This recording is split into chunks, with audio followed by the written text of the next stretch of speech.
I see how I look?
Welcome yet again to another awesome Sharpe Way. Yes, I have claimed it as awesome already, and it hasn't even started. Yes, we're here on another glorious Monday, 8 to 10.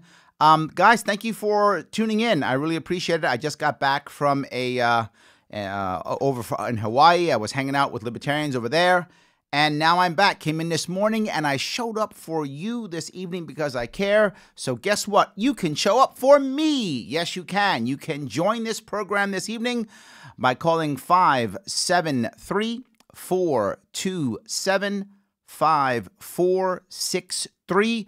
Talk to me. Ask me whatever questions you want. Chat with me about my trip this weekend. Or talk with me about our topic today, which I know for some of you is a little bit niche, and I hope that's okay for some of you. We're talking more about the Liberty Movement today. This is much more of a there's no guest except for yourself tonight. More of what's happening with Liberty Movement coming up here in after the election of 2019 and into 2020. So if I could, I want to talk about something that many people in the Liberty Movement they fight over, get angry about. That is the idea of incrementalism. The idea that, look, we can't just keep slowly moving forward. We've got to grab it all. And if we don't, then we don't get anywhere. And we go slowly and then they take it back. And I get that argument. I do. I understand that in some cases people feel like incrementalism is not enough, or that incrementalism is actually damaging or a problem. But there's an argument that's not true. And an argument they give you is incrementalism never works. That argument is not true. That is absolutely untrue. In fact, the reverse is usually true. Almost always, the only thing that does work is incrementalism. And that's not just in politics. That's in business. That's in life. That's in virtually anything. If we look at, there's a business saying, it took them 10 years to become an overnight success. Yeah, 10 years to become an overnight success. That means over time, they got better and better and better, and then boom, they popped. That is the idea of the book written by Malcolm Gladwell, Tipping Point. He talks about the idea of we just keep moving and then all of a sudden, boom, that's when it explodes. This is what I want to talk about today, forever, the idea of that. And it looks like, wow, already I have a phone call. You guys like this. You want to talk about incrementalism. You guys literally read my mind. So I'm going to New York City, if I can. And I think I'm going to be speaking to Chris about incrementalism. Wow, off the bat, guys. Thank you for the phone calls. Please don't stop calling. Chris, are you there? Hey, Larry. How's it going? What's going on, brother? Not much. My live stream's a little bit behind, so I'm going to have to shut it off. No worries. I'm confusing myself here. I wanted to talk about incrementalism with you. I think that a lot of people discuss it as more of a dichotomy and a choice that needs to be made than something that we can sort of draw. I mean, the thing is, I think we always need to sort of express what our principles are. Always. As libertarians. Yep. That was something that Murray Rothbard talked a lot about. Yep. That didn't mean that he denied sort of the process of incrementalism and what you just said, how, we can be taking little baby steps, step by step to our goals, and then one day, it can all flip on us. Similar to the way that if you know Dave Smith, who's on the network, he always talks about how if you spoke to somebody in the early 1840s and told them that slavery was going to be abolished, in 10 years from now, they would have thought you were absolutely crazy. Yeah, I agree. Yeah, I mean, for many things. For many things. Exactly. If you would have been in in Germany in 18 or 1915, something like that, during the war, and you had said, hey, you guys know in about 20, 30 years from now, you're going to be taking your Jewish population and putting them in camps and executing them, the average German would have said, no, not in our country. Well, yeah, in your country, that actually happened. I think the idea of slavery, right? As you said, if you'd gone to 1845 and said 20 years from now, there'll be no slavery, I think most Americans, even abolitionists, probably would have told you were crazy. So I think you're right. And going with that point on abolitionists, this is something I also have heard from Dave a bunch, is that, being an abolitionist at the time was only, 2% of the population. And, it was a risky position to take. It was something that, if you took that position, you were risking your own life. And that kind of is, I don't want to liken sort of some of our positions, although I somewhat do, to being anti-slavery at that point in time.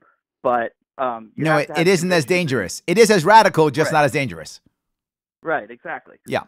So that's kind of all I wanted to say was that kind of when you talked about incrementalism, there's it's obviously the principles are the most important thing, but that doesn't mean that you're denying incrementalism if you want to stand by your principles at all times. But there's many things here that I want to touch on this, and you've brought up some very valid points.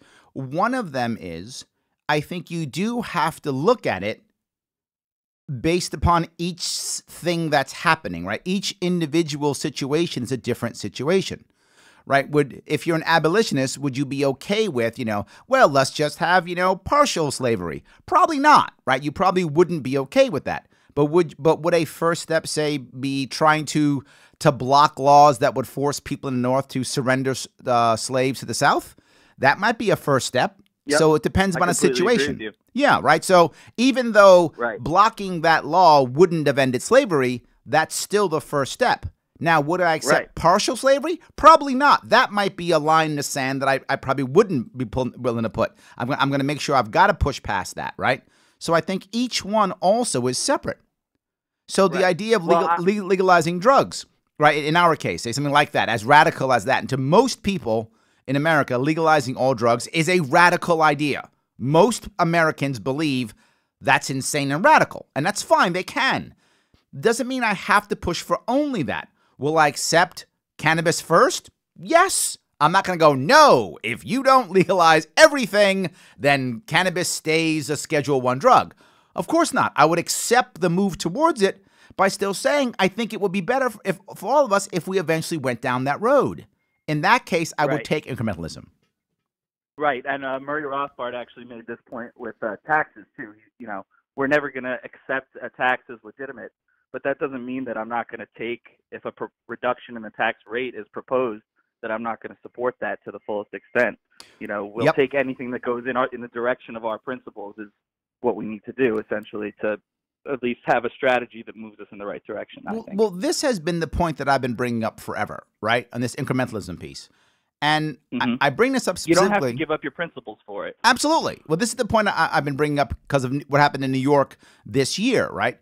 In New York State, if those of you don't know, last year, meaning 2018, 2017, we basically had 0 wins.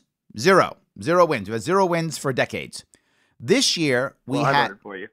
Thank you. I appreciate it. Thank you for voting. But I'm saying actual victories, right? Actual wins, right? We had 0. But this year, we had 103.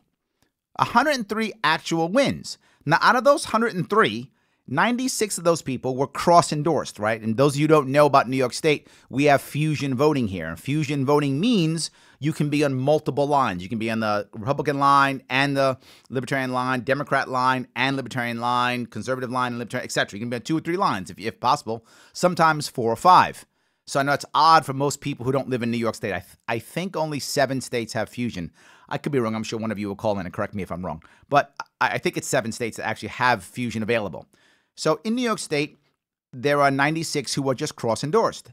And many people think that, well, that's bad, that's useless, who cares, they're not real libertarians. And is it perfect? No, they're right. It's not perfect. I wish they were all, straight libertarians. No, hold on. Only libertarians. Straight and pure, I shouldn't use those words. So let me instead go to only libertarians. I would prefer them to be that. But the fact that these people actually said they wanted our line means they had to at least speak libertarian rhetoric. I hope they believed it. I really do. And I'm 100% sure that some of them do believe the rhetoric. I'm sure some of them do. I don't know how many, but it means they had to at least speak the rhetoric to us and others. That's an incremental win. If you go back 2 years ago, they didn't care about us at all.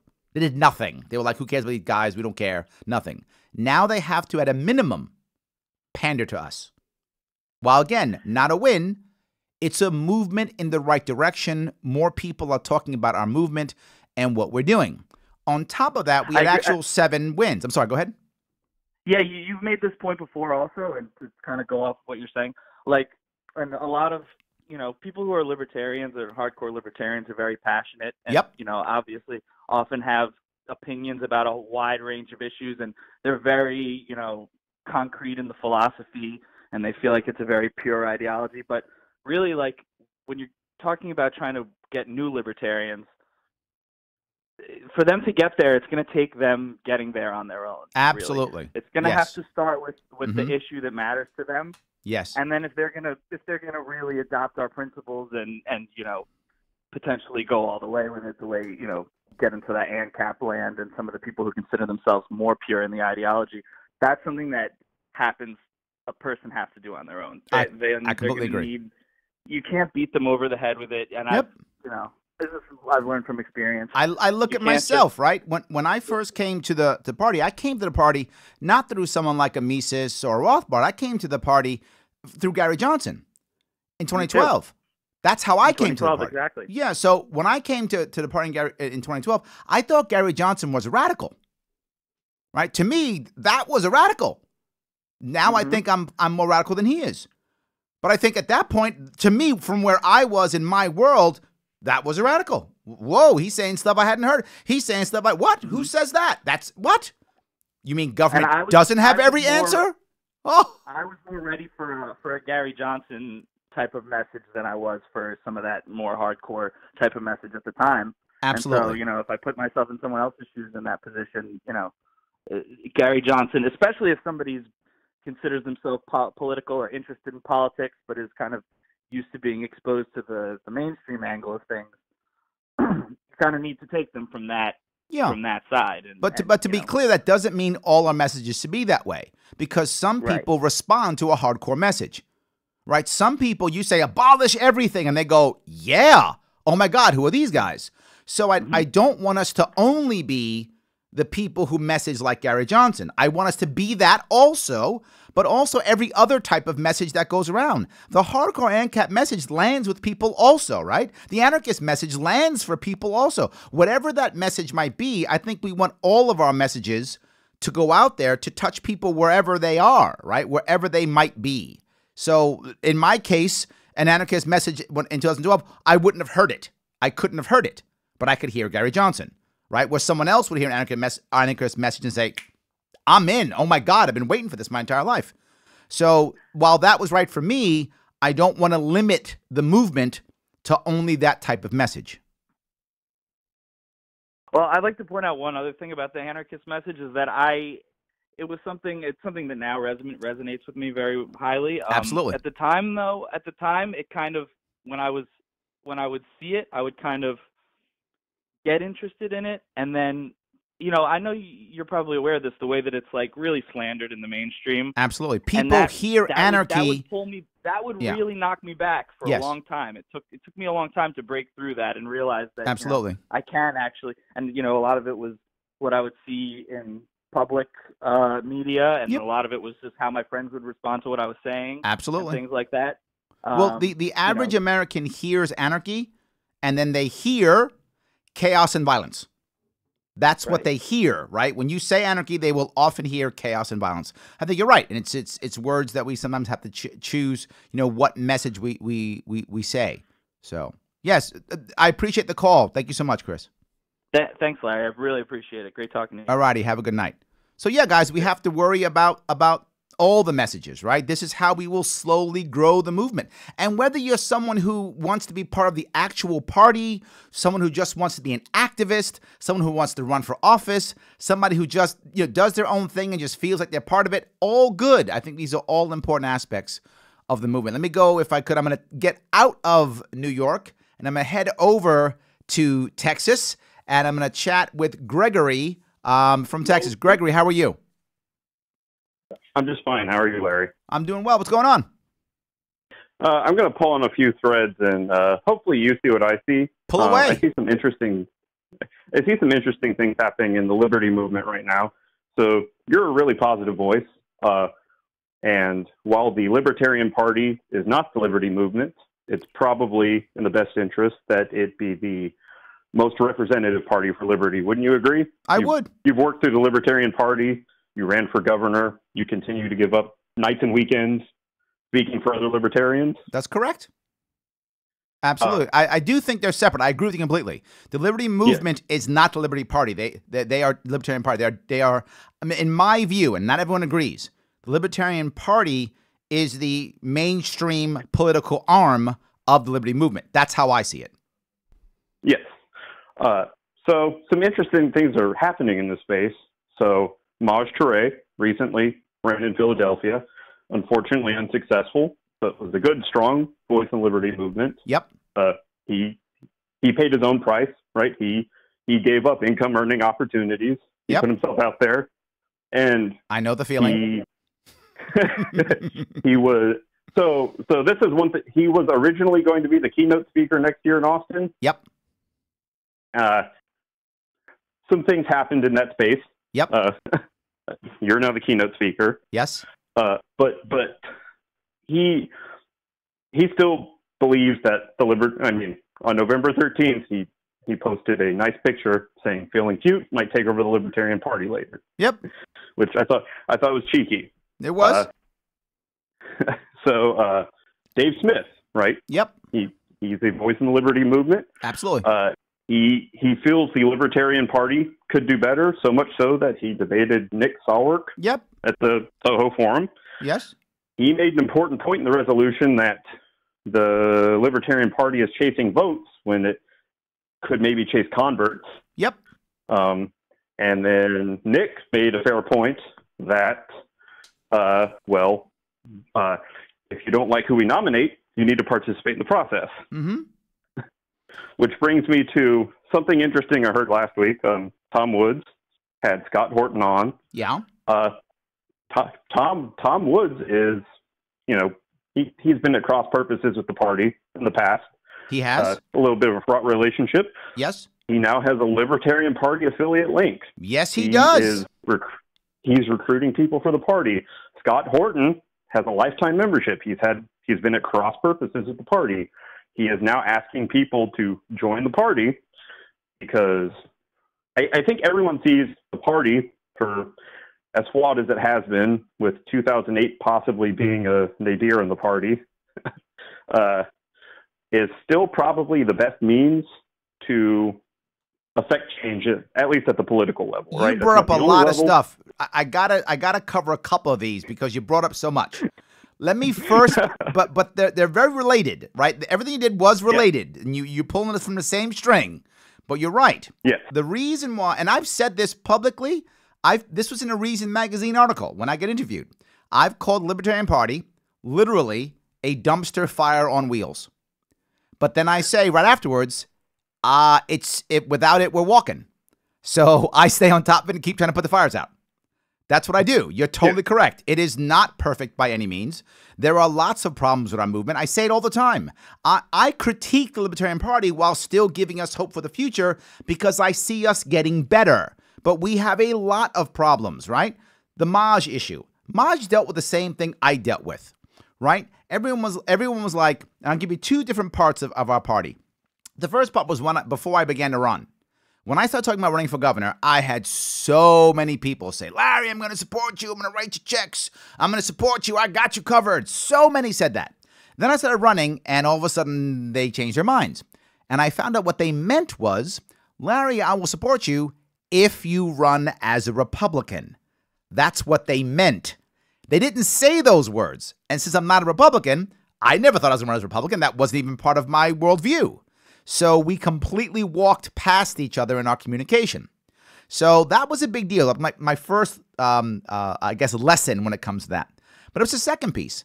After I lost and I got my 2%, the amount of people who began to take massive dumps on me within my own party was insane. Austin Peterson got this. I got it. Maj got it. The only difference between me and them is I knew it was coming. I was prepared for it and I didn't care. Right? That's true. It bothered me because it attacked my team. And it hurt my team, and that did bother me. So you guys who yelled at me, you didn't get me, but you did bother my team, so you kind of did get me anyway. I guess you guys get a little bit of a win. Because that part bothered me, and I wanted to defend my team who busted their ass to make that a real campaign. But I think we are vindicated because many people who are on my team won election in New York State this year. So I got all dumped on, but I just kept going. But when they turned on Maj got upset, as he should have. He busted his rump, like you said, and gave up time and gave up money and was talking liberty literally to the hood. Who the hell does that? I tried and I failed, and I'm raised in the Bronx, and I couldn't get that message across, and he did. And then we all yelled at him and called him names. I get why he walked away, but then it took a couple of steps, and he did the same thing many other people have done, and they realized that where else you gonna go? While that sounds horrible, I don't mean that to be negative. I mean that to be reality. He's gonna go back to the Republicans who just used him as a token. They wanted to use me as a token, right? Well, many people don't know this. Well, some people do. When in December of 2017, when I was running, there was a bunch of people. This is before the actual initial. So this is before the actual nominee came up. Some people in the Republican Party came to me asking me to be lieutenant governor. This would shut me up and put a non-white guy on a Republican face, right? That was the goal. They want to use me as a token. Why? So I can lose and be their token? No, thank you.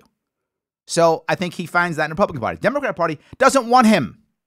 They don't want me either. They won't talk to me. I beg to talk to Democrats all the time, and they don't want to talk to me at all. So you get a token as a Republican or ignored by Democrats.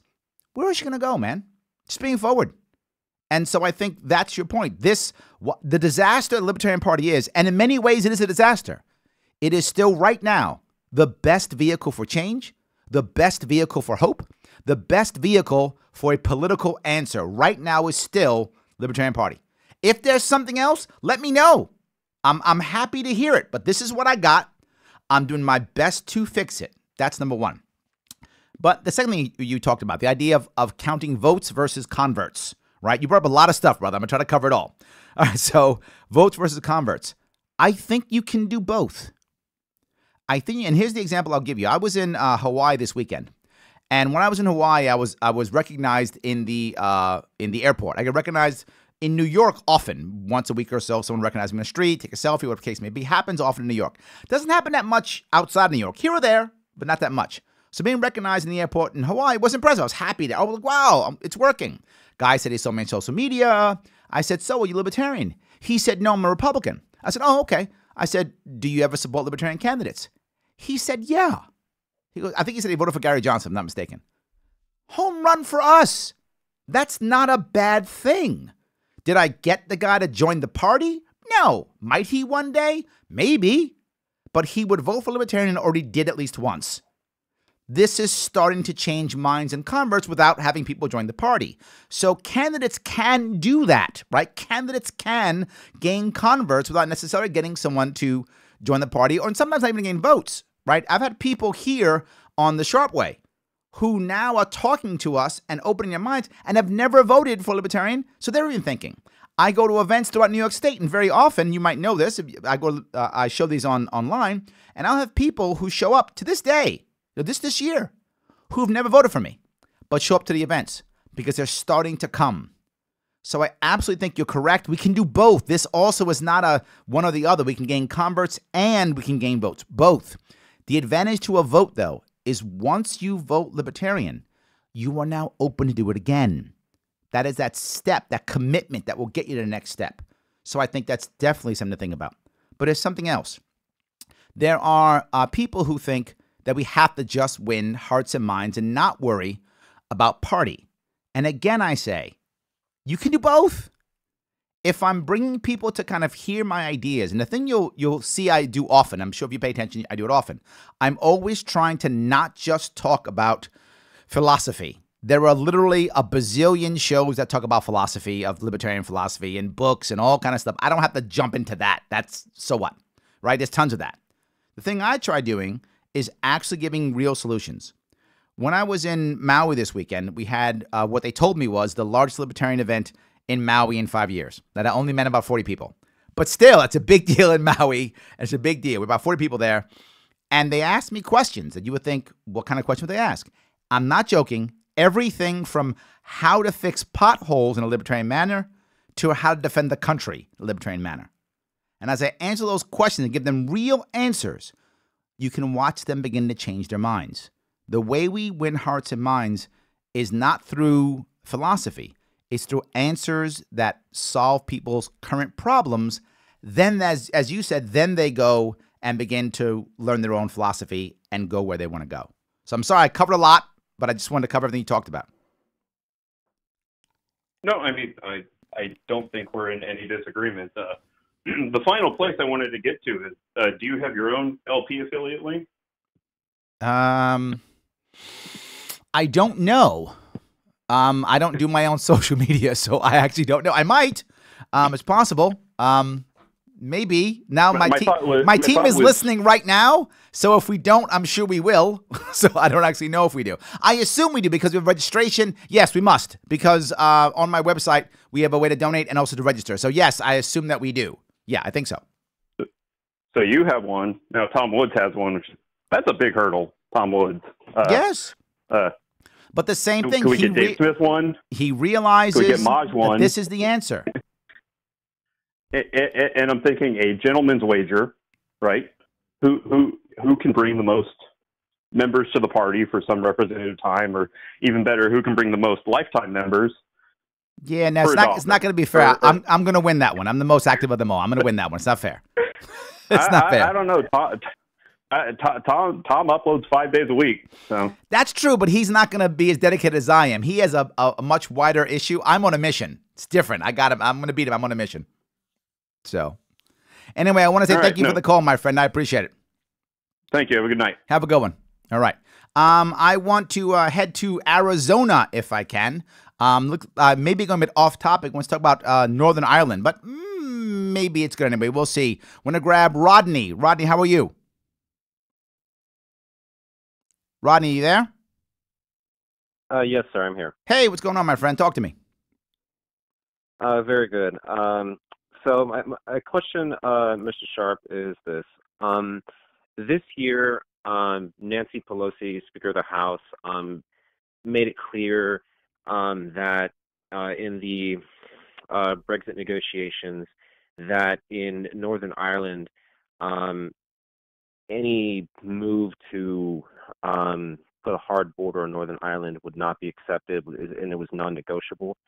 What's your position on the situation in Northern Ireland, where there are conflicting ideas of where Northern Ireland should be, whether it should remain with the United Kingdom, which is the goal, or whether it should become a part of Ireland itself, because there are Protestant and Catholic divisions. No, I get it.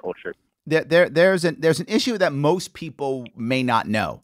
The borders in Northern Ireland, for those people who may not know, are very odd. They're not like a straight line. They're very odd, and the reasons why they're very odd is they were, depending upon what type of peace and what type of ceasefire they would have, they would adjust and shift, and where people moved, and violence, and they made a lot. It's not a clear-cut issue. And if there's a Brexit issue, all of a sudden now Ireland, who would be staying in the EU, and Northern Ireland that wouldn't be staying in the EU, that now becomes a hard border all of a sudden, right? So for coming across, whether that's for individuals or even when it comes to shipping goods across, a truck going across, all of a sudden now things begin to change and it will be a disaster. The reason that Nancy Pelosi is saying this is her thought process is if she supports this, then she wants the pressure to be that this has to be a separate issue when it comes to Brexit. Otherwise, there's a big chance, a high chance of violence erupting again over that border, people fighting, bad things happening. That's her logic behind it. But I will go someplace even more important. Who the hell is Nancy Pelosi to decide what happens in Northern Ireland? Who the hell am I to decide what happens in Northern Ireland? To be full with you, I think Brexit for the UK is probably a bad idea. Not because Brexit's a bad idea, because they didn't plan this at all. That's the reason why. I'm sure you could plan a savvy, smart Brexit. I'm sure that's possible. They have absolutely not done that. They have said, we're mad, we're leaving. Wow, that's dumb. And that's what they've done, and that's a problem. So when the problem in Northern Ireland pops up, this is going to be a problem. And to be forward and to give Nancy Pelosi credit where credit is due, at least she's bringing up this issue. And it is going to be a problem with Brexit, absolutely. However, I hope the Northern Ireland people of Northern Ireland and the UK completely ignore Nancy because she is not British. She's not in the parliament. It's not her place. She's not even European. It's not her place. My opinion is if the Brits do Brexit, they have to make a separate negotiation with that border or there will be mega problems. That will eventually mean British troops on the border. That will eventually mean someone getting shot. That will mean an escalation of violence. It is a terrible, terrible idea. Did I answer your question? It does. I appreciate your answer. Awesome. Thank you, my friend. All right. Going to head back to New York again, heading back to Manhattan. We're going back to our... By the way, I don't mind bringing up topics that are totally off. You know me. You guys have heard me. I'll take any question. I'm totally fine with that. Doesn't really matter. Whatever you want, I'm happy to talk about it. But we're going to talk more about incrementalism with our friend from Manhattan, David. How are you? Hi, Larry. What's going on? Hey, I wanted to ask you a question to understand what you meant about incrementalism. Please. And apologies, my stream is a little bit behind, so you might have already talked about this. But I think I followed your election, and I believe that the turnout was due mainly to the fact that you were not exposed to enough people, not necessarily that you were too radical or non-incremental. I agree.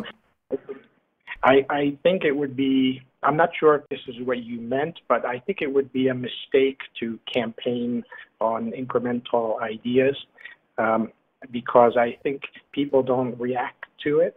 And also, the average person won't understand what libertarianism is about if you focus on incremental ideas. And so my question is that what you meant, like in terms of campaigning? No. Let me be clear on a couple of things. One, my idea was incremental isn't necessarily in campaigning. It may be or may not be. If my earlier caller, I talked about the idea of messaging, and that sometimes I want messaging to be as varied as possible. I want both an absolute message, I want a radical message, and I want a non-radical message and an incremental message done by different people who think different ways, because different people will hear that message depending upon where they are in their own world, right? So I'm not against absolutism. I'm not against incrementalism. I want all of those messages to come out so the right person can hear it wherever they are in their world. That's number one. Now, number two, what I meant by incrementalism was in the results that we're getting. Like, for example, the idea we brought up was the idea that, look, it would be great if we could legalize all drugs. That'd be amazing. But if we want to legalize cannabis first, I'm not going to say no because we're not legalizing all drugs. I'm going to say, yeah, let's do that first. Let's pull cannabis off Schedule 1. I'm in. Is that where I want to stop? Of course not. But would I take that if the massive amount of people would say, let's get marijuana, cannabis off Schedule 1? I'm in. Let's do that. I'm not going to fight that because it isn't what I want. So I would accept incrementalism, absolutely, even though I may be pushing in the long run for something else. When it comes to campaigning, what I want in campaigning is not necessarily incrementalism or not. What I want is an actual solution to a problem that we can achieve quickly, whatever that is. In certain cases, that will be relatively radical. In certain cases, it won't be, and I'm okay either way. The idea of getting people to understand libertarian philosophy, I don't mind as a candidate if they don't. I am. What I want them to do is see us as a party. This is the political arm of the liberty movement. To see us as a party as not crazy, number one. And number two, someone they could actually vote for. Once they vote for us, they will begin to hear who we are. We and our world will begin to show them what the idea of the liberty movement is, libertarian is, and they will probably join one side or the other, depending upon where they are. I had someone the other day get mad at me because I was happy that we have a Libertarian Socialist Caucus. And some people hate the fact that I don't rail against the Libertarian Socialists. I don't, because it is an entryway for many people from the left to come to our party. And some of them will stay, and some of them will move on. I don't mind. So when it comes to campaigning on incrementalism, I hope no one does that. I hope they campaign on realistic solutions. Some of them may be incremental. Some of them won't. For example, when it came to my cannabis policy, I literally said, I want to regulate cannabis like onions. For most people, that's pretty radical, right? For most people, it's pretty radical. That meaning just 18 years or older to purchase would be the only exception. Otherwise, grow it in your backyard like you would grow onions, whatever. That's radical for many people. That's not incremental for most people. For libertarians, that's incremental. Because they're like, why does the government regulate anything? Why did it even regulate onions, right? So for a libertarian, that's incrementalism. For the average New Yorker, that was relatively radical. And my point is, I don't care.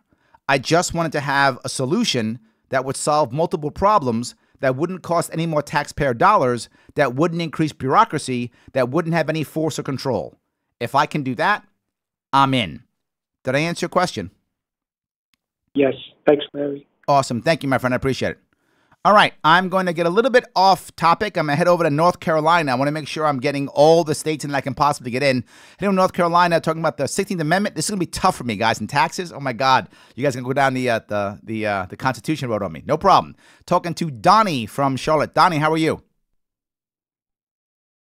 Donnie, are you there? Yep, I'm here. Talk to me, my friend. Hey, how's it going, Larry? It's going well. Good to hear. I want to say thank you so much for all the work that you have done and are doing both in the Liberty Movement and the Libertarian Party as well. Trying my best, brother. Thanks to having Jason Stapleton on last week. That was really good. Yep. But I want to talk about something that I think that doesn't get touched on a lot, and that is in regards to the 16th Amendment. Okay. And taxes as well. We all know the federal government's not going to stop their spending anytime soon. Nope. And I personally think that in regards to the 9th and 10th Amendment, this is like an issue where the states are going to have to start nullifying, the way that the federal government and also to the states to some extent kind of steal taxes and money from the citizens. Because I think if we create that initial flashpoint of economic freedom, I think a lot of these other issues that we have in regards to, our debt and, foreign military intervention, I think those things will get shored up in the back end. What's some ideas or solutions in terms of bridging the gap of, explaining to people, here's how the government kind of steals money from you. Yeah. Here's some ways we can fight back. Yes. It's a great question. And the problem that many people have as they move down the rabbit hole that is the Libertarian movement, the Libertarian Party, is they begin to find out things that literally, they find out the 16th Amendment, what happened there? 9th and 10th Amendment, what happened there? Oh my God. I get that all the time. But if you notice, I rarely bring these things up. It is very rare that I will speak amendments. Very rare I'll bring those up. Here or there, but it's rare. And the reason is most Americans couldn't name 3 amendments. They couldn't even name them. Sure. They have no idea what it's about. Not just that, most Americans literally don't care. And I know it sounds horrible, but that's my audience, right? My audience is the average American. For some people, that's not their audience. That's mine. This show, my movement, is to get as many people to hear us, to believe we're real, to want to talk to us and to learn. I'm the recruiter. You guys are the teachers and trainers. I'm the recruiter. I bring them all in, right? That's my part of this. You hardcore guys, your job is to go, thank you, Larry. We'll take it from here. That's your job, right? So I rarely talk about those things because for most people who will talk about those things, they're pretty much already on our side, or they've already decided it doesn't matter. So I tend not to talk that much about them. I talk about how these things hurt others, or how not paying attention will help others. Right? I bring that up. I talk about those issues. How when the federal government oversteps its boundaries, look who is hurt. Look how much money is wasted. Look at what your individual friends, family, how they're hurt by it. Right? So someone will say something like, for example, you might say, well, there's no way that the federal government should be able to tax us, right? Many libertarians will say that. Income tax is unconstitutional. You shouldn't do it. Why do we have these amendments, the 13th Amendment to happen, blah, blah, blah, etc. But you bring that up, the average American says, look, I just want my roads. That's what they say. So it's rare for me to bring it up. How do I make it happen? I talk about the idea that, look, if the federal government's taxing you, and the state's taxing you, and your local community's taxing you, and you're paying sales tax, and you're paying this tax and that tax, think about how much money you're paying in taxes. Are you happy with what the government's doing? The vast majority of Americans will say no. And I go, great, that we agree upon. So now let me ask you, what's your recourse? And they have none. Once that happens, the light goes on. They often go, oh, you're right, I have no recourse. There's no remedy for this. What's the remedy? Yell at your guy? Do they respond? No. You've been voting for 20, 30 years. What's changed? Nothing. Every election is the most important election of our lifetime. Everyone is. And when you start talking that way, you find people very often go, oh. And now we all of a sudden begin to realize, wait a minute, something's wrong here. And that will draw them in, I hope, to the liberty movement. Then they'll start going down that rabbit hole. And how you know you're winning is when all of a sudden they come back to you and go, hey, wait a minute, that 16th Amendment thing, I Googled it. And this thing, the second that happens, you win. This movement really is not about being right or being wrong, because we are right. It's clear. It's what it's about is hundreds of conversations, getting people to believe that they really are part of us the whole time. I mean, I was a libertarian for many years, and I didn't know it. And I think many people are that way. So our job is not to yell at them, call them names, or show them how right we are, but to have conversations till they figure out, wow, I've been here the whole time. Does that make sense? Yeah. Awesome. Thank you for the call, my friend. I appreciate it. No problem. Thank you. All righty. I'm going to stay in the South for a bit. I'm going to head down to Atlanta. That's where we're heading now. Staying in the South for a bit. We're going to talk to Joseph. He wants to talk about Mr. Hornberger. That's what we want to talk about. So, Joseph, how are you? Doing good, Larry. How are you? I'm doing great. What's going on? Talk to me. All right. So I want to ask you about Jacob Hornberger. Okay. He's running for president on the Libertarian ticket. Yes, I've met him before. He's gotten. Oh, okay, cool. And I know he's gotten a lot of endorsements from like Tom Woods, Scott Horton, Dave Smith. He is a Mises guy. Yeah, he's a Mises guy. Yeah, he is. So I want to ask you about what you think about him for president, kind of going along with this incrementalism thing you've been talking about. Well, I don't think of him as an incrementalist at all. Okay. That may not be a bad thing, to be clear. Again, I think we want to have different messages to include the more forward, more radical messages. But I think we want to have all of them. Different people respond to all of them. I don't see him as an incrementalist at all. I see him much more as this is the way it should be. Get rid of the taxes, get rid of this, get rid of that. He focuses heavily on economic issues, which for many people, that's good. Sadly, I think for him, in my opinion, and if he's listening and people are listening, I'm sure they are, maybe they'll pay attention here. If he wants to actually be able to move people, he's got to shift his message also into the social aspect, which I don't feel he's that guy. I could be wrong. I mean, I'm not paying that much attention, so maybe I'm wrong. But my feeling is he isn't doing that enough. And this election is heavily about social issues, right? Everyone believes the economy is going to be awesome or whatever the case may be. Whether it is or not, we'll find out. But I think the bigger issue, he's going to have to be able to draw people in with the social issues so they will hear him and then they'll hear him when he talks about the financial issues. It is rare that you will hear me talk about finances first. I will often talk about emotion. I have a theory about communication in general. It is always ETL, emotion, then logic, right? Logic is important. Yeah. Emotion is important, but the order matters. It goes by the old saying, people don't care how much you know until they know how much you care. So my gut is Jacob's a very smart man. That is clear. He knows his stuff. That is clear. There's no doubt. I don't think anybody thinks that's not true. The issue is, will he be able to be emotional enough up front to get people in so they will hear how smart he is? Does that make sense? Yeah, it does make sense. Yeah. So that's my opinion. If you're going to ask me to endorse somebody now, I'm not. Oh no, I was just wondering what you thought There's about it. too many people running right now. There's no way I'm going to endorse. Yeah. Too many. Yeah, I guess that's kind of what frustrates me about some of the Mises people is that they always lead with like the economic thing first. They're Mises, yeah. What do you expect from them? Which is a very important issue, but you got to meet the people where they're at because not everyone has read Human Action and Man, Economy, and State. Agreed. Yeah. I agree. Now, I'm a big fan of the caucus. I'm glad we have them. They're very important. They matter tremendously to the Libertarian Party. I'm very glad that caucus has gone out of its way to bring more people into the actual party, as one of our previous callers mentioned. I'm very happy with that. Without Mises Caucus, we don't have Tom Woods in the party. We probably don't have Dave Smith in the party. True. Right? We probably don't have them in the party without them. Yeah. I'm not sure we even have Hornberger in the party without them. So I'm very happy they exist. If you're listening, Mises, please stay. We love you. We love you. Awesome. But the point is a valid one. You do want to have that emotional side, right? That will draw people in so they'll hear you. Yeah. Good. I hope I answered your question. Yeah. Thank you. Awesome. Thank you, brother. Have a good night. All right. Bye. I think I'm going to head back to New York. I don't want to ignore my New Yorkers. I'm going to head to Dutchess County. That's where I'm heading now in New York, which is a little bit up. Those of you who don't know, it's a little bit upstate. Not upstate kind of ish. I'm going to talk to Christian. Christian, how are you? Hey, Larry. I'm good. How are you? I'm doing great. Talk to me, my friend. Just wanted to bring up the idea that it's difficult to convince people that it's not a wasted thing to vote for third parties of any type. Yes.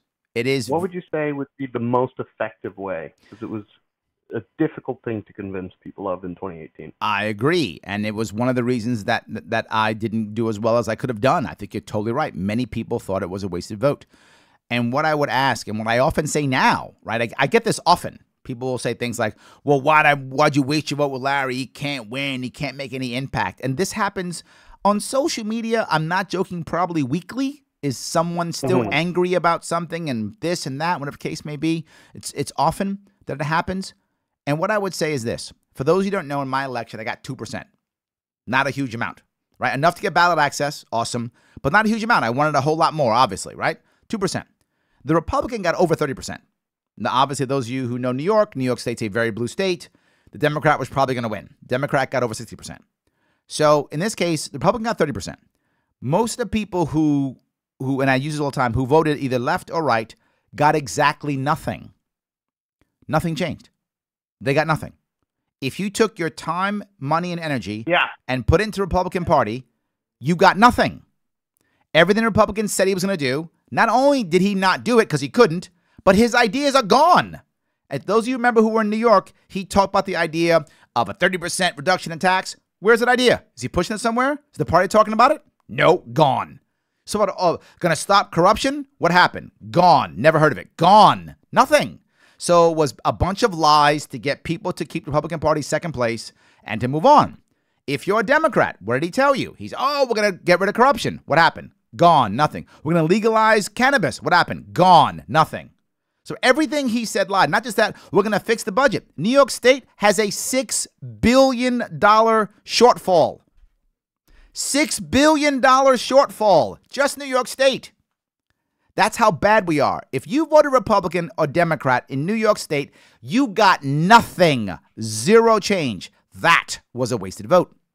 But I would ask you, if you're a Republican, if you're not, you're Libertarian, and you spent your time, money, energy in my campaign, you did get change.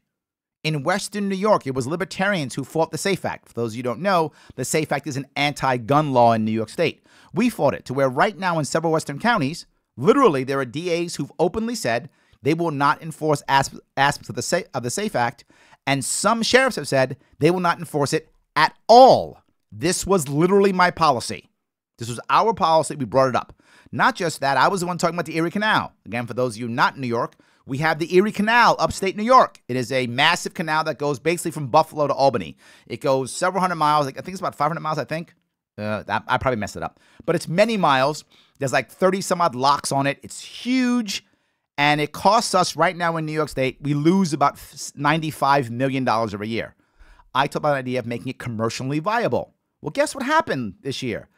There's a proposal to make the Erie Canal commercially viable. That was our idea.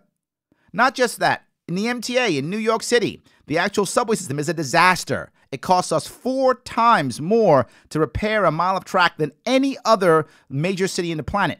I said, why aren't we copying what some of them are doing? Those that have both unions like we do and safety issues like we do and old tracks and such and old infrastructure like we do, copy some of their stuff. They did. For that, they did not shut down the L line. For those of you who don't know, the L line is a line that goes from Manhattan to Brooklyn. All of those businesses on that route now still have customers.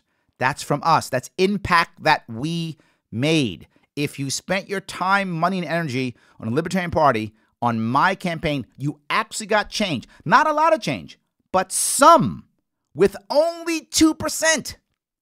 Imagine if I had got 30%. Imagine if I had come in second. Imagine the change that would have happened if I only came in second, didn't even win.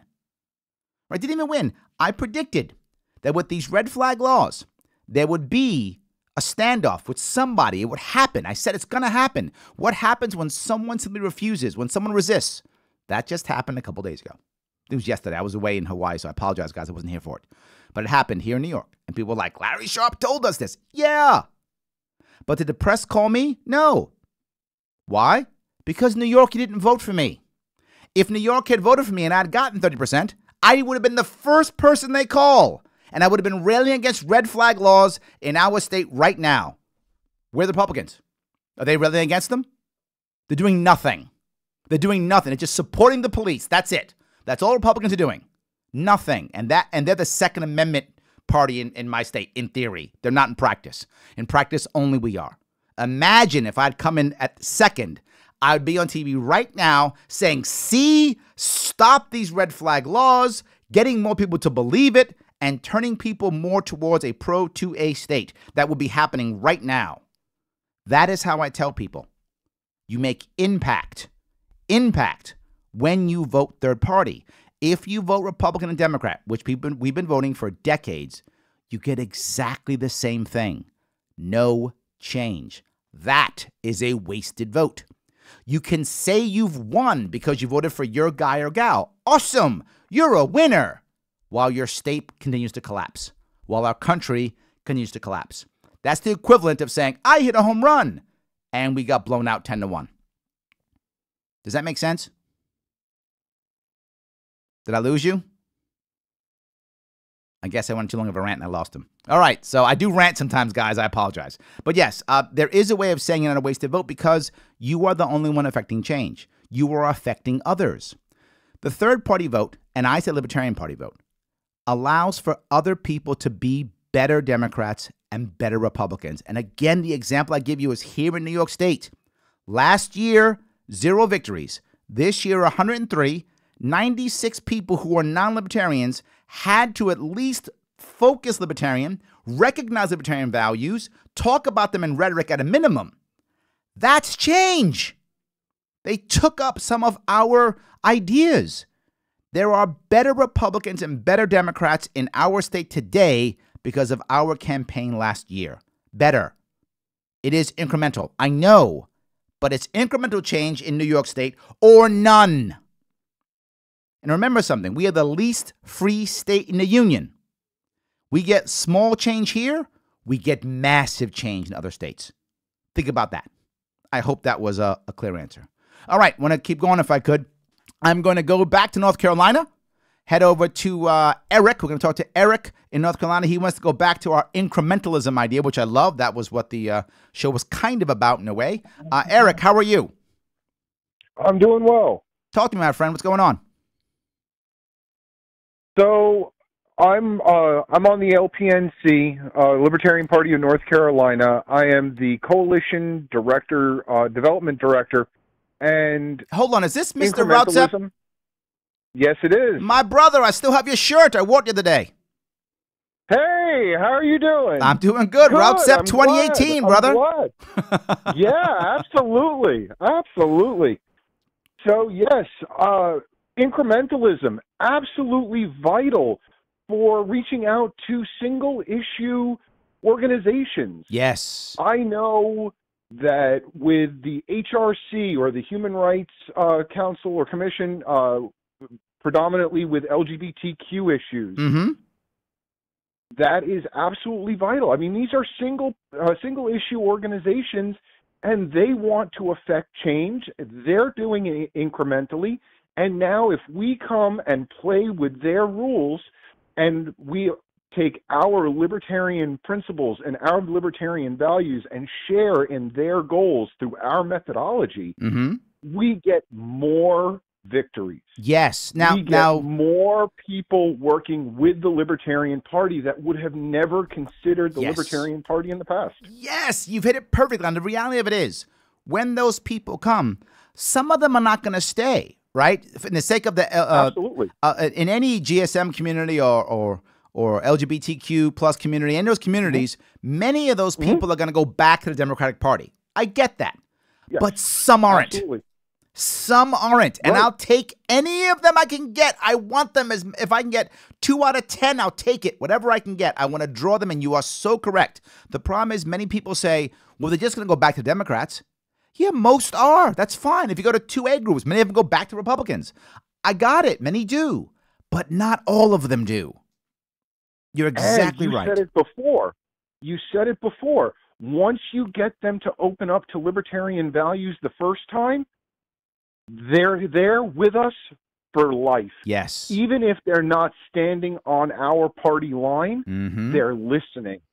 And they're sharing our principles. At a minimum, they become neutral or an ally, no longer an enemy.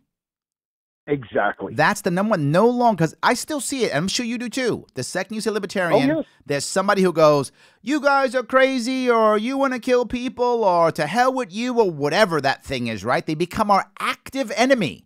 But if we were with them on at least one issue, just one, and the worst they do is go, whatever, and walk away. I'll take whatever over openly attacking. And very often, they'll save you a seat at their table to continue the discussion. Also true. I find that very often. The amount of people now, particularly those more, I guess, non-establishment candidates that are running in the Republican Democratic Party, and even as independents, many of them reach out to me. They reach out to me and ask me questions. How did you do this? What's your thought process on this? How did you put this together? They will very often ask my opinion and questions on these things, because they see us at least as viable, right? Okay, these guys have good ideas. They're viable. Let's talk about it. Now, they rarely give me any credit, but that's fine. I don't need the credit. I've got a show. I'm already a star. Look at me. I'm a star. So I'm already a star. It's fine, right? But if they're making the change, it's fine. This goes back to when I was on Joe Rogan. At the end of Joe Rogan, Joe Rogan said, Larry, your ideas are great. You know, who made up these ideas? I said, well, me and my policy team put them together. They're our ideas. He said, you better lock these ideas down. I said, why? He goes, people will take them. I said, good, take them. If you take the ideas, I don't have to run anymore. Make my life easier. I hope they take them all. So, yeah, all good. Very happy to have that happen. So, Eric, I agree with you completely, brother.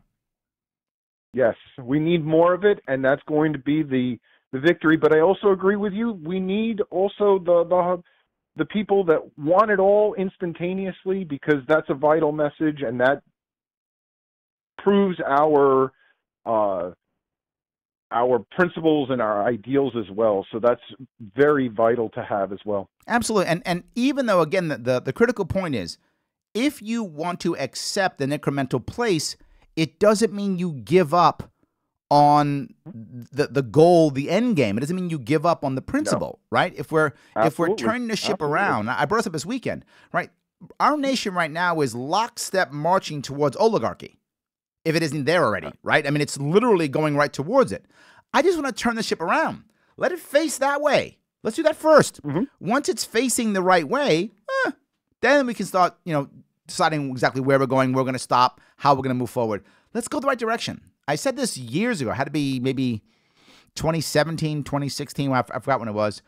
And I was saying, I just want to turn the ship around and point it towards liberty. I can't wait till my views are the status views. I can't wait till that's the thing when they're like, Larry Sharpe and his status. I can't wait till I'm the status. That will be awesome when that time comes. Oh, yeah. Right? That would be amazing. That would be amazing. Let's hope one day we get there. That'd be amazing. So, yes. Eric, it's awesome to hear from you. Thank you so much, brother. Thank you for doing this. And you have amazing listeners who ask really poignant questions. I love hearing your show. I'm a regular listener. Actually, I'm drinking coffee out of your mug right now. There we go, brother. So, that's mine. I got water in mine. But, yes, I'm with you. Thank you. Absolutely. Have a great night. Thank you so much. Have a good one, my friend. So, yes, I'm glad people are paying attention and listening. I actually met Eric in North Carolina, I'm thinking 2017. I forgot when it was. It was a while ago. But I was out there meeting the people down there, one of their conventions. So I just got back from the Hawaiian convention. All right, let me walk down. I got a couple more calls I want to try to get to. Guys, while I'm here, it's the beginning of the second hour. If you want to get on, I know some of you, the phone lines were packed for a while. Some of you probably got a busy signal. I apologize. Some are open again. If you want to get on, please make sure you have a call. 573-427-5463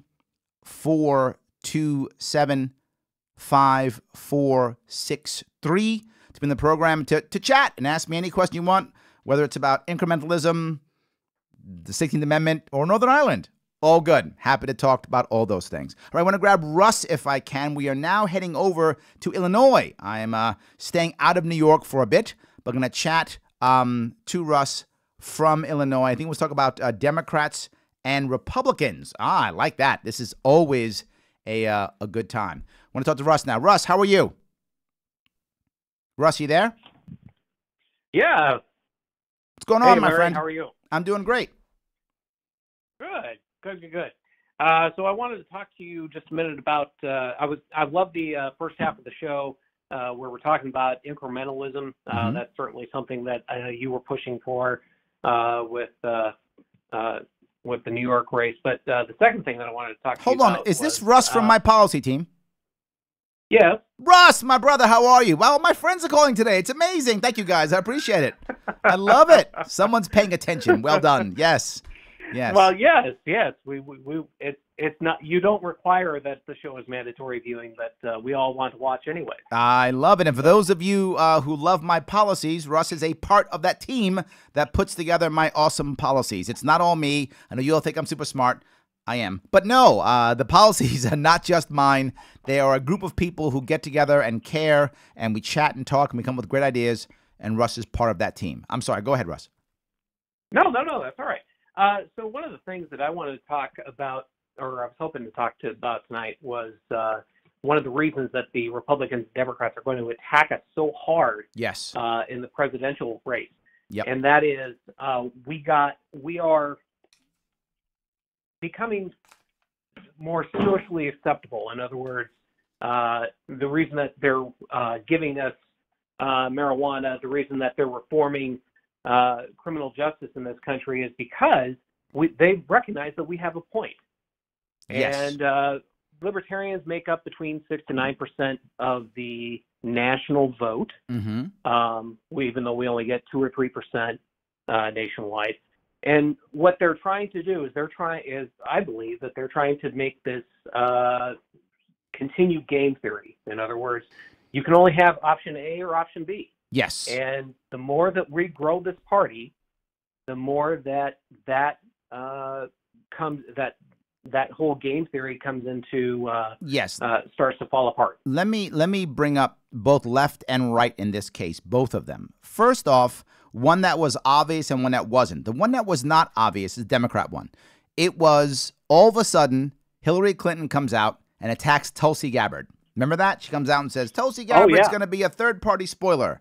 And everyone thought, that's an attack on Tulsi. It wasn't. That was an attack on us.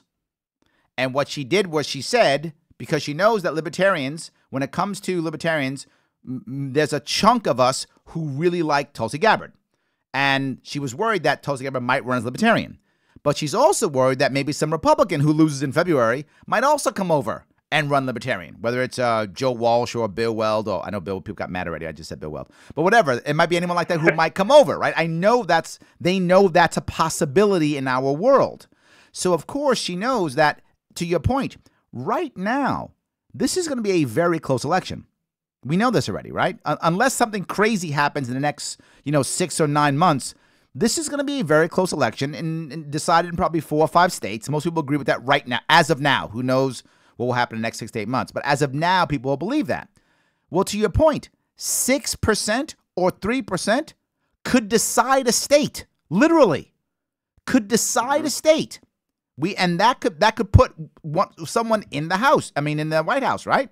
So when she says, she didn't just go, Tulsi Gabbard's bad. She didn't say that. That would be an attack on her. What she said was, she's primed to be a third-party Russian spoiler. What she actually did was say, any third party is run by the Russians. That's what she said, which means any third party is for Trump. That's what Hillary was actually saying, and I can guarantee you that rhetoric will go out after they pick their nominee in June. That rhetoric will be everywhere. How the third party is that's the Russians trying to affect the election.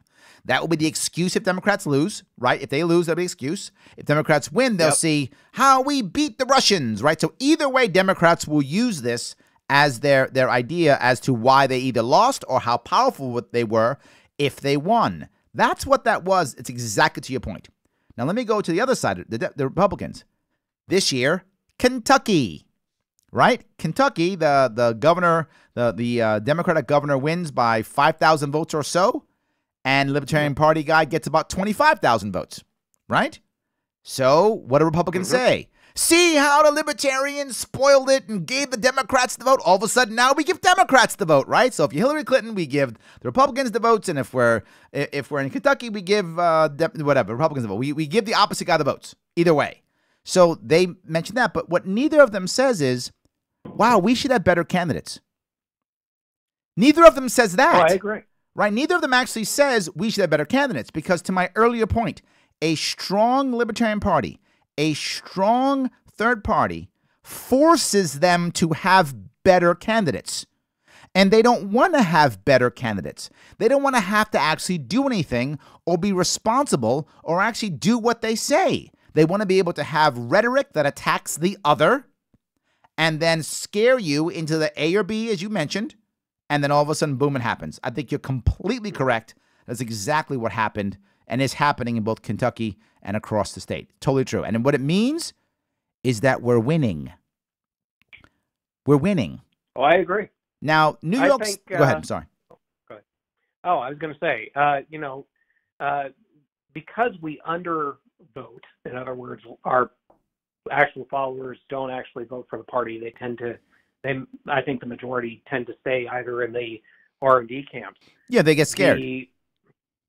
But there's another fraction too, and that's the people who don't vote. Yes, absolutely. Now the R's and D's believe that they're perennially lost. You're never going to get to activate those voters.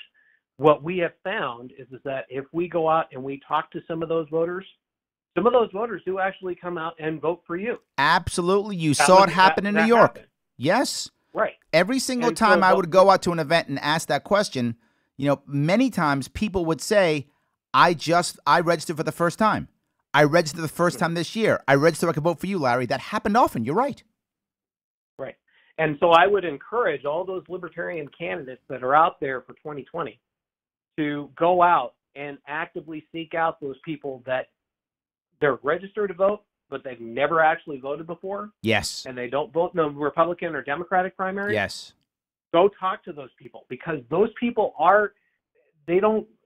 if they may or may not vote in the general, and they're probably not going to vote in the general because that's how we know who they are. Right, exactly. Yes. But yes. Right. right.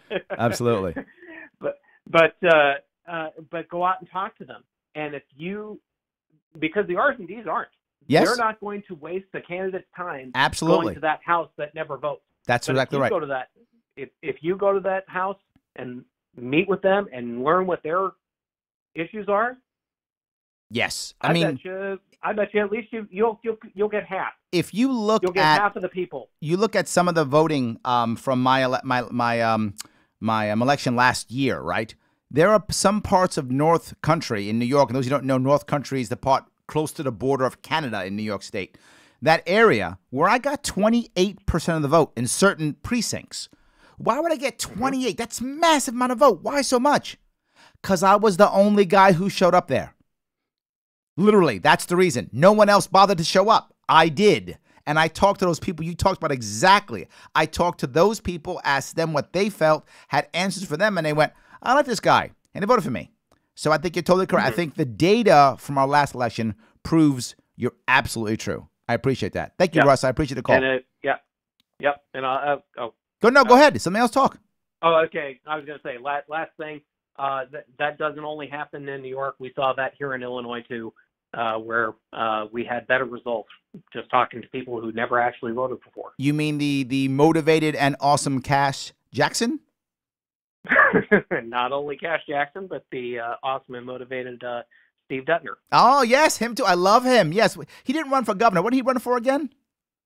He ran for Secretary of State. Thank you, Secretary of State. Yes, I like him tremendously. Yeah, and that's an important one for us because here in Illinois, that office investigates all the identity theft. There we go. For the entire state. So nice. It's important. Absolutely. No, I agree. So, yes. Thank you, Larry. I think we're seeing it everywhere. Thank you so much, Russ. I appreciate it. Have a good night.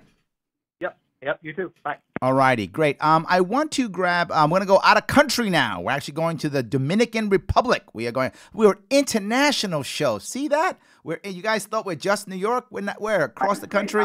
We're all over the place. Talking to Samuel. How are you, Sam? Oh, great. What's going on, brother? You need to turn down your computer. There we go. Oh, yeah, sure thing. Talk to me. What's going on? All right, how's it going? Good. Doing great. Yeah. Remember me? I do. We met at a Turning Point event in New Jersey. Is that correct? Yes, we did. Absolutely. Talk to me, brother. What's going on? What's your question? So I got a couple of questions. Is that all right with you? Give me one and we'll see. If you bore me, no. I'm kidding. Go ahead, please. Okay. So what challenges in the 2018 election and currently are you facing making your libertarian ideas heard, and what can you New Yorkers and outside New Yorkers do to make you win? I don't think you could have asked a broader question. All right, so let me try to pin it down a little bit.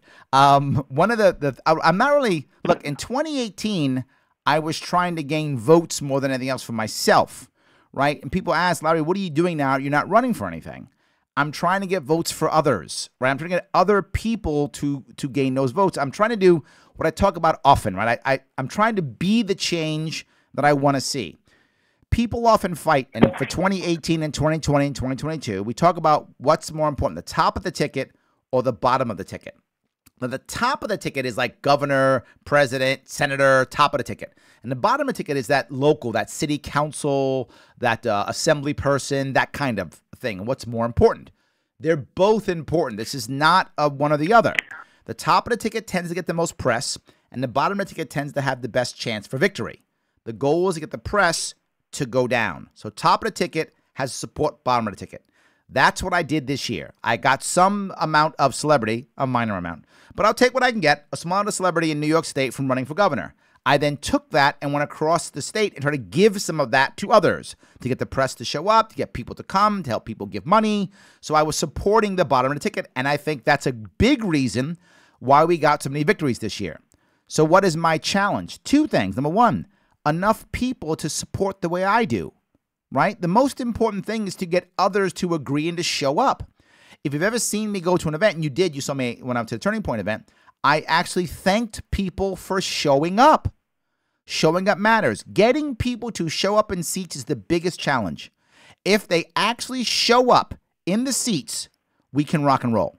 That's the answer. Show up in the seats, we can rock and roll, because now you can hear me, see me as a person, I can talk to you. Number one challenge is having them show up. Most people think there's no value in showing up. Why bother? I'm not going to learn anything. It's going to give me the same garbage you always give me, and Democrats, Republicans are going to run this thing.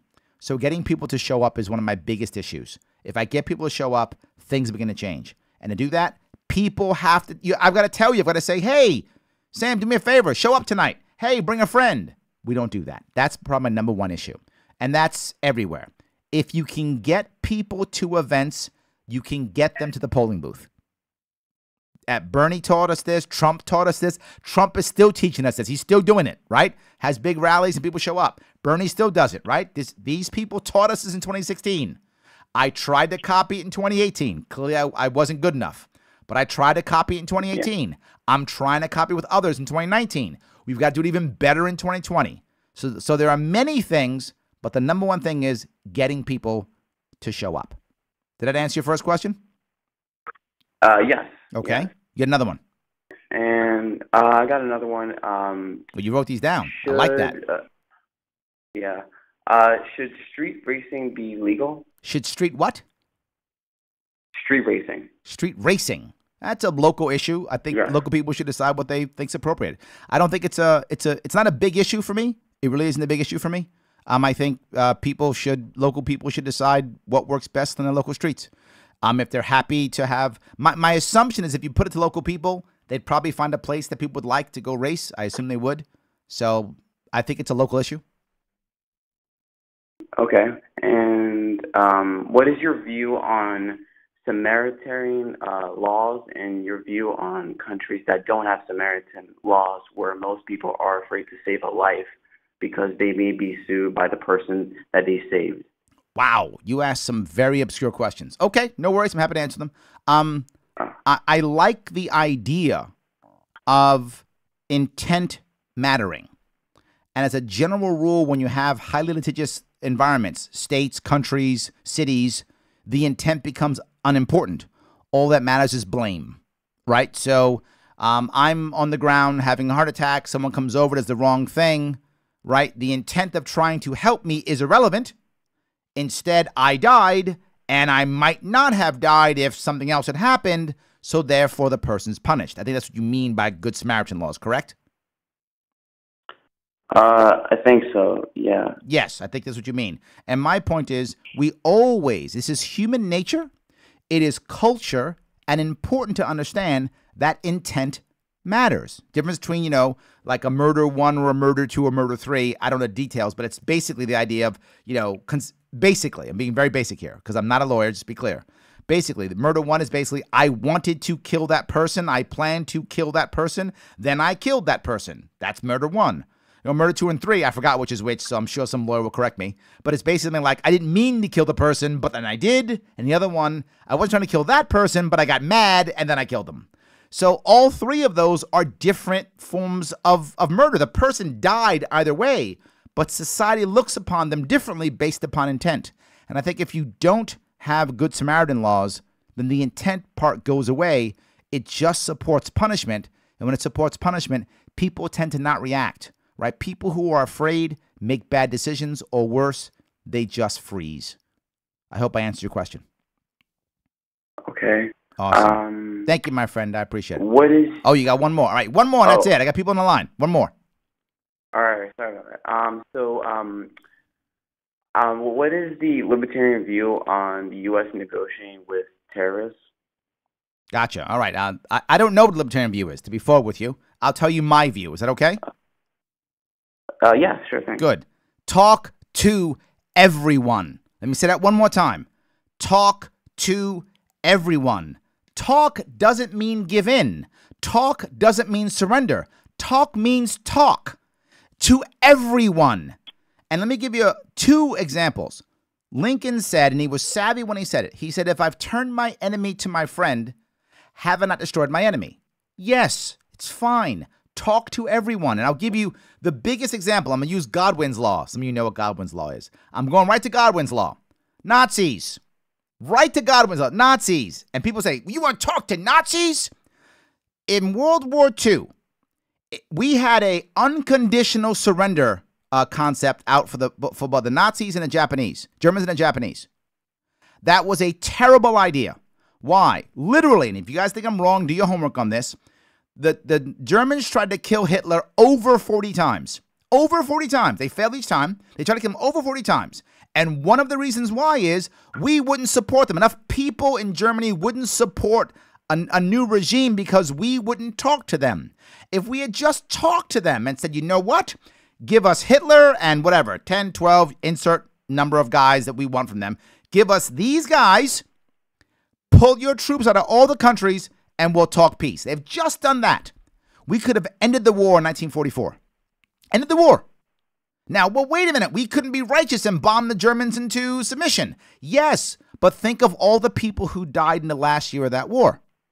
All the Americans who died, the Germans who died, the Russians who died, the French who died, all the people who died, the Jews who were in the camps who got murdered in the last year of the war, none of those people die. They all don't die if we just talk to our enemy. Does it mean we surrender to the Germans? Of course not. Does it mean we surrender to terrorists? Of course not. But if you talk to them, you have a chance of peace, which is what I want. If we don't talk to them, we just keep bombing them, and we're in perpetual war, which is where we are now. So I don't know what the libertarian view is. Mine is you talk to everyone, always, no exception, all the time. Talk, talk, talk. It's the only way you can actually win a peace.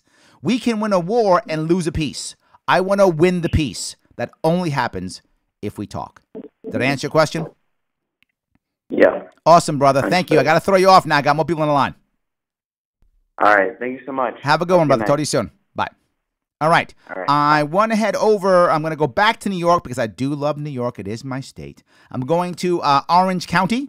I'm talking about upcoming elections and petitions. Yes, that is going to be a tough one. We are talking to Joe from Orange County. Joe, how are you? Joe, are you there? Yes, I'm here. What's going on, Joe? Talk to me. How's it going, Larry? How are you? I'm doing great. I'm sitting here yapping away on a Monday night with you guys. What could be better? Well, thank you for doing that. Absolutely. We look forward to seeing you in January, by the way. And I know it's going to be published shortly, but we can't wait to see you on January 11th. So thank you for that. Am I going someplace January 11th? We've been told that you're coming up to Orange County for a little meeting. Then I am. Yes, I believe you. I believe you. Great. Remember, I just do what my team tells me. So yes, I guess I'll be there. Awesome. Oh, great.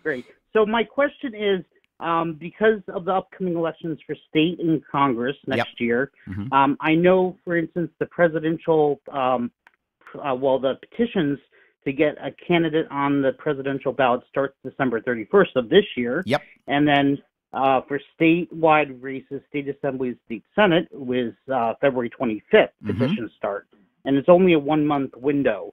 What should you recommend for those that are on the ground here in not just Orange County, but all over the state of New York and other parts of the country that has to do the petitioning process, as well as the whole election process?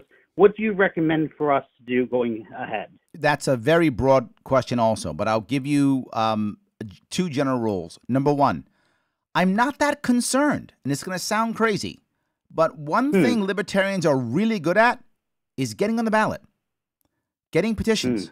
Man, do we jump through hoops and make it happen. This is one of our skill sets. Winning elections, not so much. But getting on the ballot, oh my God, are we amazing at that? I mean, does any third party even come close to getting the ballot as much as we do? We are really good at that. In fact, during the campaign in 2018, a lot of people were worried. And if you remember, that was one thing. I don't know if you remember it all. I wasn't worried about it at all. I was like, no, we'll be fine.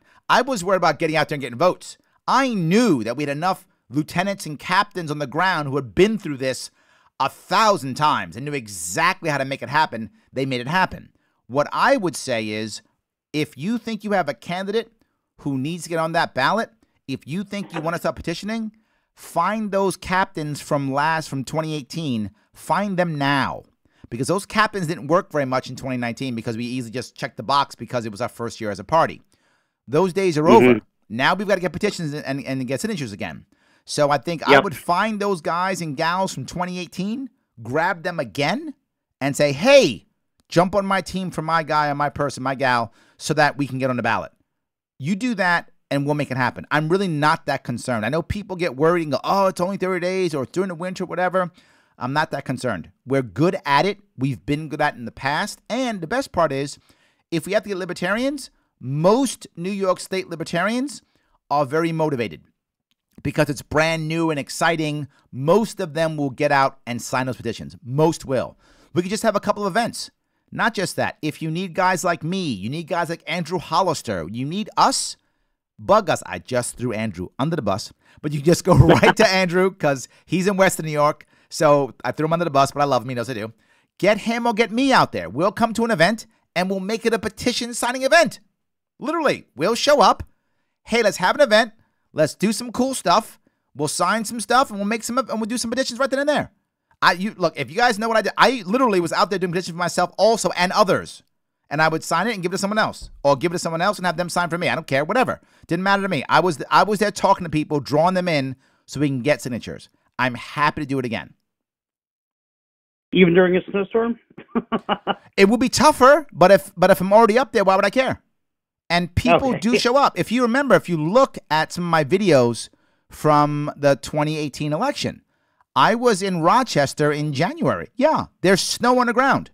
I'm in a trench coat. Yes, there's snow on the ground when I was in upstate. I did it before. I do it again. I went to a lumber mill, and it was snowing on me physically. It was literally snowing. Yes, I will do it. I have in the past. I will do it again. And so will Andrew. We both will do it. We're here, as I talked about earlier. I'm trying my best to be the change that I want in this party.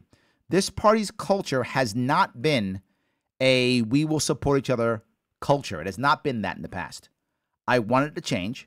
The way I do it is by doing it myself so I can point my finger at you, right?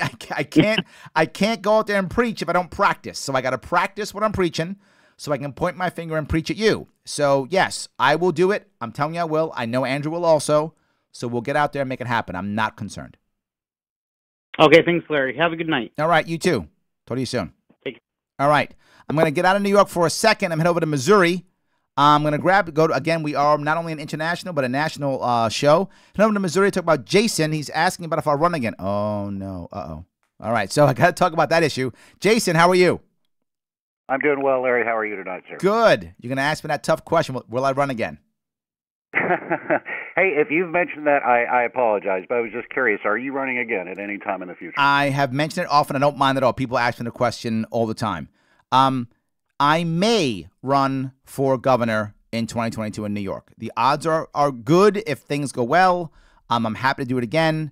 So I'll bring this up. One of the reasons why. I don't want to be that guy who just runs to win. That's not what we should be about. That's the wrong thing, right? I hear people all the time. Well, run for this, you could win. Run for this, you could win. So what? The goal is, can I make impact on a longer issue? I know it sounds silly when I go, it's not about me, it's about the movement. People don't believe me. Okay, then I have to show you, right? I have to show you that. So I'm trying to show you that. I'm not running for anything that pops up because I might win. And there's several reasons why. Reason number one, if I run for everything, then people don't believe that I care about the office I'm actually running for. They just want to run for something, which hurts me in the long run, number one. Hurts the movement in the long run. Why? Because you get donor burnout. You get people who keep donating, right, to stuff that they get nothing from, right? If you donate to my whatever, congressional run or mayoral run or insert thing here, and I just get my ass kicked and there's no impact, you threw your money away. Donors don't like that. I don't care if you gave me $5 or $5,000. It doesn't matter. You threw your money away. I'm trying my best that when I run, there is impact. And I'm talking about this month, this election, because that's the impact. For those of you who supported my campaign in 2018, 103 victories is your impact. That's what you did with your campaign dollars. You did that. That's the impact that you got. Supporting me got you something that I know you wanted.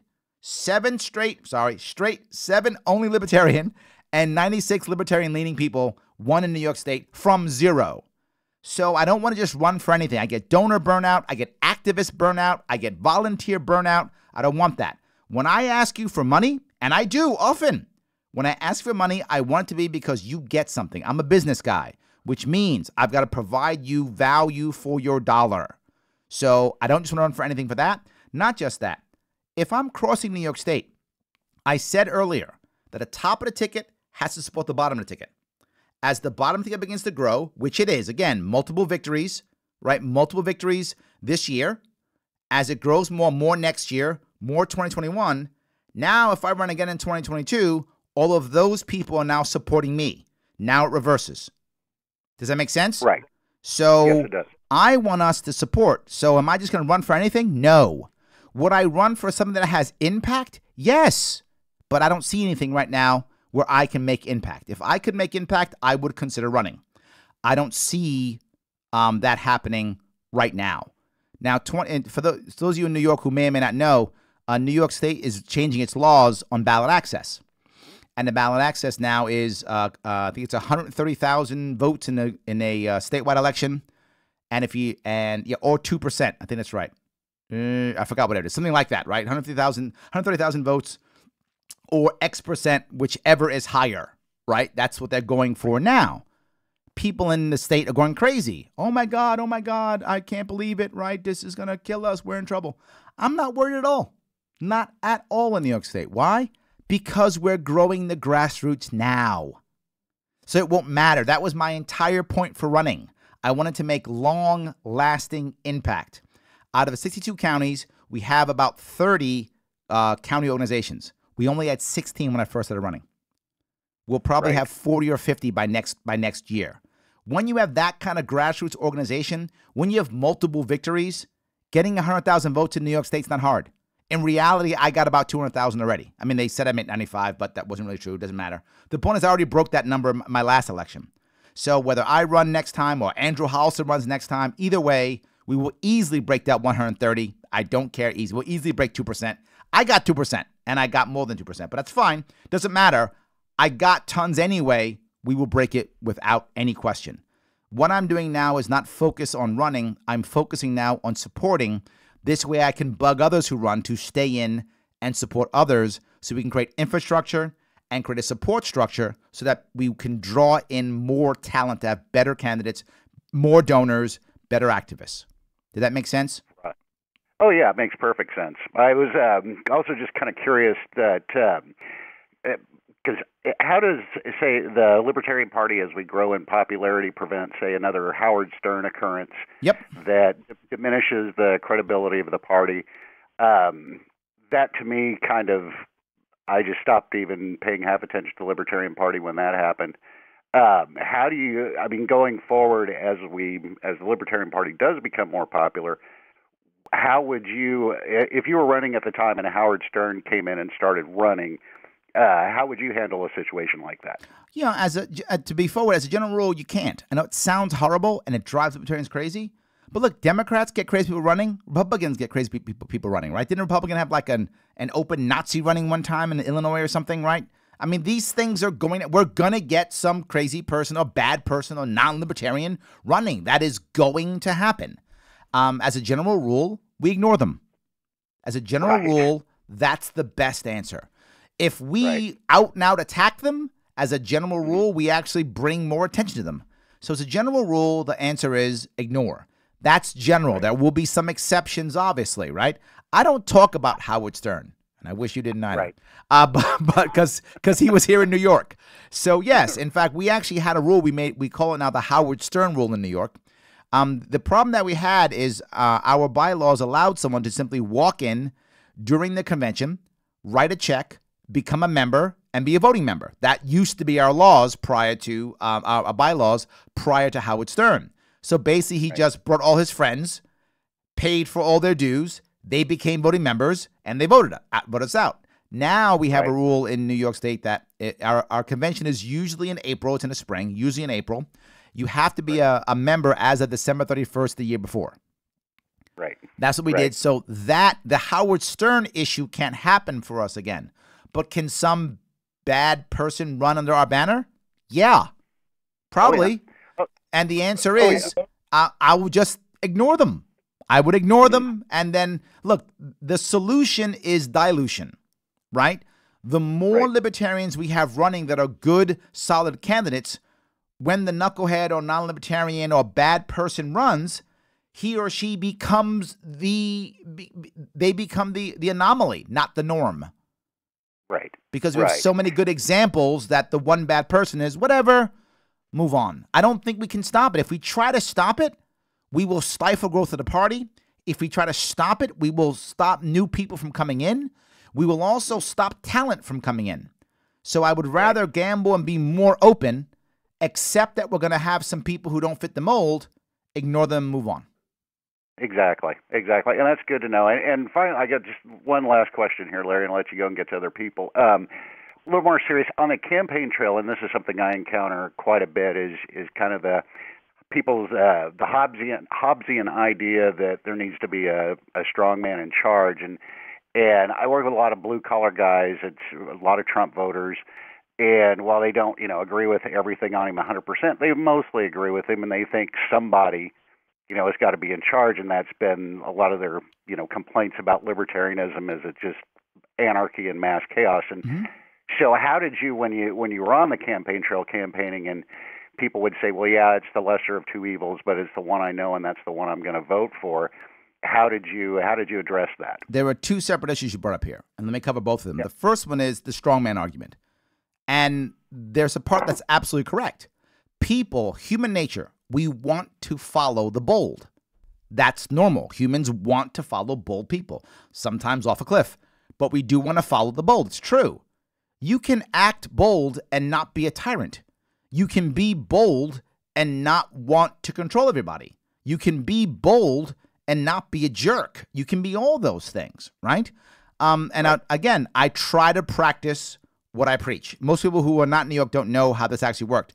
After the election of 2018, election law made me the state chair. That's how the law works. Oh, you won, you're state chair, your committee is now the party. There's a bunch of people in New York State who disagree with that. It's fine, they're wrong, but we fought about it forever. I could have easily said, I am now the chair, I run everything. Here are all my friends to be on the state committee, and I will now rule you with an iron fist. And surprisingly, for some people, but not for others, there were a lot of libertarians in the state who wanted me to do that, who were basically saying, Larry, please be our king. That was that. There were many people who was not those words, but they were basically saying to do that. And the reason is our laws in New York State are written when it comes to new parties for puppet parties. So people literally become the chair, put their friends, literally write rules that say there can be proxy voting. So they say, well, you have 8 family members, so you vote for all those 8 members, so you have 8 votes. I'm not joking. That kind of thing happens in New York State, right? What did I do? I actually had rules written to where I had one duty. I oversaw the election of the person who replaced me, and I wrote myself out of the rules. I'm not the party chair, my choice, nor am I on the state committee. I'm not even on the state committee. I'm on neither of those things. Instead of me consolidating power, I actually shared it. I did the opposite. So I was as bold as can be. I told people I was going to win. I shook my fist and yelled at Cuomo. I was bold, and people did follow me. But you can be bold and not be a tyrant. You don't have to do both. So I think that's the key. I was teasing today. People are saying, well, Larry, the last caller said, Larry, you're going to be up in our county January 11th. And I'm like, I am? Because I'm not a tyrant. Because I believe that my team does a good job. I give them the freedom to do what they think is best. People who know how I ran a campaign the same way. I fired nobody for incompetence. Not one person. People made errors. I didn't fire them. I kept them around. And why? Because I'm not a tyrant. It's not who I am. But I'm out here yelling and screaming, telling you, I got my name on a shirt. It's pretty bold, right? Yeah. So you can be bold and not have to be a tyrant. And people will follow that also. So that's what we have to build that out as our normal candidate. A bold candidate that is about helping others and not personal control. Did I answer your question? That certainly did, sir. I appreciate it very much. Awesome. Thank you, sir. All right, thank you. Have a good evening. All right, you too. All right, want to go over to Tim in New York. We're going to be talking, we're back in New York again, so we want to go over, back in New York right now, talking about a recent standoff, a red flag standoff, what I warned you guys about. So, Tim, how are you? Good, how are you? I'm doing great. What's going on? Hey, Larry, what's up? I just had a couple questions, or I wanted to get your opinion on a couple things. Go ahead, please. First, I guess, would be the Alex Booth situation, or the red flag standoff situation that happened here Saturday night. Yep. Do you want to give some background for our listeners real fast? There was it was supposedly a red flag gun confiscation for a 30-round magazine for a vet, I believe, in Carmel, New York. Yep. And he was holed up in the house, and there was a bunch of sheriffs and armored vehicles and stuff, and it was all kind of a shit show on the internet trying to figure out what was actually going on. Absolutely. But and the sheriff actually put out a request to stop bugging them so much because they were getting inundated with phone calls and social media and emails. It actually shut down. Yeah, it shut down their 911 center for a while. It did. Yes, absolutely. Yes. Well, I guess have you had a chance to formulate an opinion on that, or is people showing up and to the situation, is that a good idea? Or here's the reality. Look, red flag laws are bad. I was the only candidate in 2018 who openly said that in a debate. I was the only one against red flag laws. No one else said a word. The Republican didn't even say that he was against red flag laws. Nobody was against them but me. And this is the reason. Because they're going to go away from due process. And they're going to show up at someone's door with armored cars and guns. And you're going to have a vet or someone else, particularly a vet, who's going to say, no. No. You're going to have someone resist. And what happens when one resists? Here's the worst part about him resisting, is now he's the example to others. This is my other problem, right? One guy is going to resist. Others are going to be upset. Now, what I want to happen is peaceful protest. I think those phone calls, I think those emails were wonderful. I think we should show up. I agree completely. There should be a price to pay, a peaceful price to pay for the actions of red flag laws. If we don't do that, we set the precedent that is going to make a whole bunch of dead law enforcement officers. And I do not want that. Let me say again, I do not want that. And the example I'll give you is Dallas. Remember that Marine in Dallas who shot all those cops years ago? That will happen in New York State. But the sad part is it may be more than one Marine. They thought it was multiple Marines because he was such a good shot. What if it's more than one Marine? That means a whole lot of dead law enforcement officers. And that means nothing but bad. Because law enforcement, when they get killed, will not say, you know what, let's back off. They will double down and triple down. And when they do that, that means more dead law enforcement officers. And it's a horrible, horrible, horrible cycle. There'll be nothing but bad and will eventually turn us into a police state. This is the reason, one of the, so many, but another reason why I'm so against red flag laws. That's how it's going to end if we don't stop this. My response is the same. Peaceful, polite protest. That's my response. Now, some people disagree with that, but you asked my opinion. That's my opinion. But we need to resist this to the best of our ability. We want law enforcement. You know, this is years ago. Some a buddy of mine from high school, actually from elementary school, years ago, about Iran. This is off topic, but it's the same concept. I said, when do you think is the right time for the U.S. to say something about the protests in Iran? And he said something very savvy. He said, the second the cops say something or the military says something, the second the cops, the militaries decide they don't want to enforce this rule or hang out with the Iranian government anymore, that's when we should make a statement. And I'm like, you know what? That makes sense. I say that here now, too.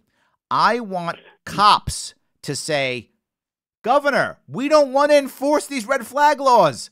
Stop. We don't want to do this anymore. And if we can get them to do that, that's when they'll go away.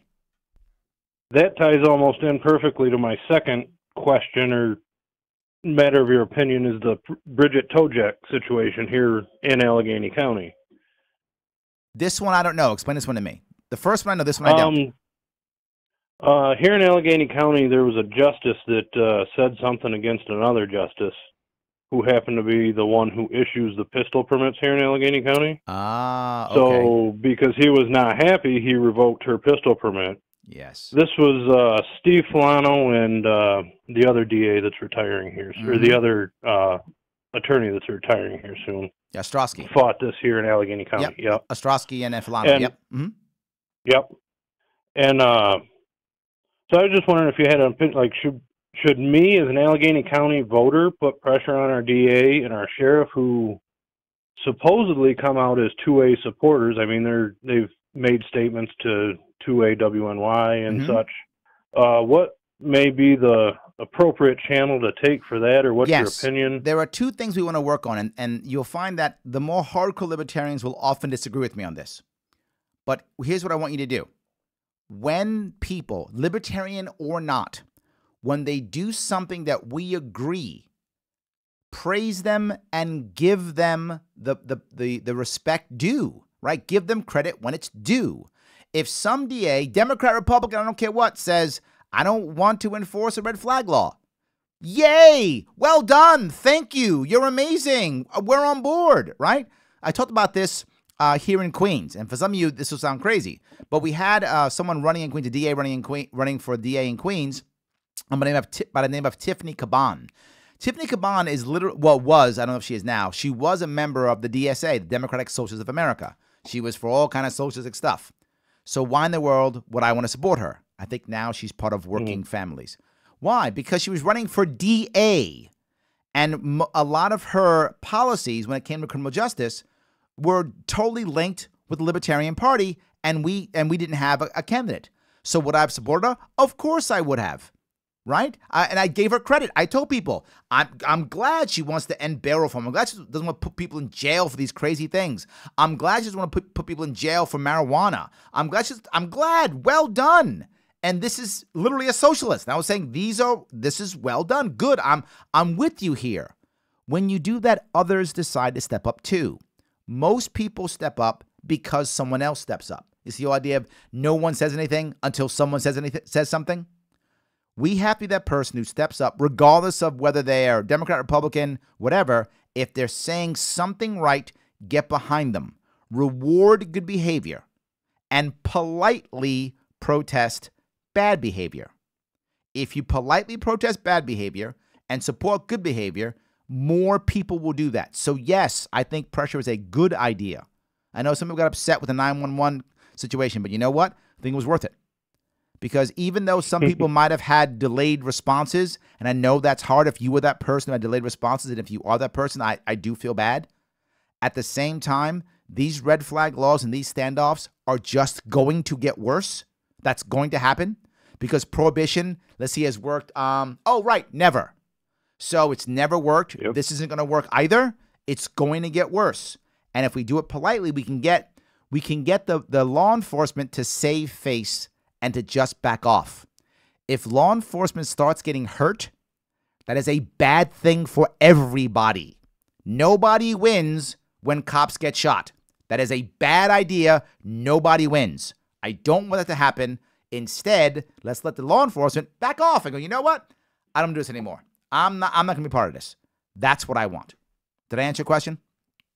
Yep, that's actually exactly what I'm hoping for, too. Thanks, Larry. Awesome. Thanks for everything you do, too. Absolutely. We appreciate it. All righty. Bye-bye. I'm going to get out of New York again, heading on over to Indiana this time. We're all over the place tonight. I love it. So awesome. I'm going to be talking to Josh. Josh, how are you? Josh, are you there? I think I lost Josh. All right, I lost Josh. No worries. I still love you, Josh. You can always call back. If you want to call in, you can 573-427-5463. All right, so I want to go back to that idea of incrementalism with one other thing, and that is the idea of, and this happened when we had this conversation when I was in Hawaii. It was a difference between decriminalization and legalization. And someone said, Larry, we don't want legalization, right? We only want decriminalization. As a general rule, I agree. I would rather have decriminalization versus legalization. I think it's true. For those of you who don't know, decriminalization is just saying, go do it, who cares? And I'm being very broad on this one. And legalization is somehow regulating it and or taxing it, that kind of thing, making it special in some way. In the best case scenario, everything's decriminalized. That'd be awesome, except for things that have, obviously, victims. That would be awesome. But there are some times when I would be okay with legalization. And that depends upon who's being hurt, how often they're being hurt. Can this be a next stop to something better? Is that possible? And how long until I can get what I want? Now, I know that's broad. I know it is. But I'm still okay with that. I think each of these issues has to be thought of specifically as a separate issue, right? It's a separate issue. Because if you have lots of people, again, I'll go back to the cannabis issue, right? Would I accept legalization of cannabis over decriminalization? If it would stop people from going to jail, I would take it as a first step. But I don't end my ultimate goal, nor do I change how I feel about the end goal. So when it comes to that, that is an important issue to consider. That can be incrementalism in theory also, right? It can be. I don't just want to go decriminalization. I will go to that or legalization depending upon the individual situation and how far I absolutely can go. All right. I think we have Josh back. So I'm going to try to get Josh back on if I can. From Indiana. I actually forgot what he wanted to talk about, but I'm sure he will tell me. Josh, how are you? Good. What's going on, my friend? Good. I'm from Sarcasm Liberty. I called in before. I wanted to say hi first. And yeah, you retweet a lot of my stuff on Twitter. Yes. Well, all the time. Yeah, we're big fans. Thank you. Of course. So one of the things we wanted to say, I'm kind of frequently on Twitter. I'm getting into a lot of these debates with people, and a lot of the topics is libertarianism.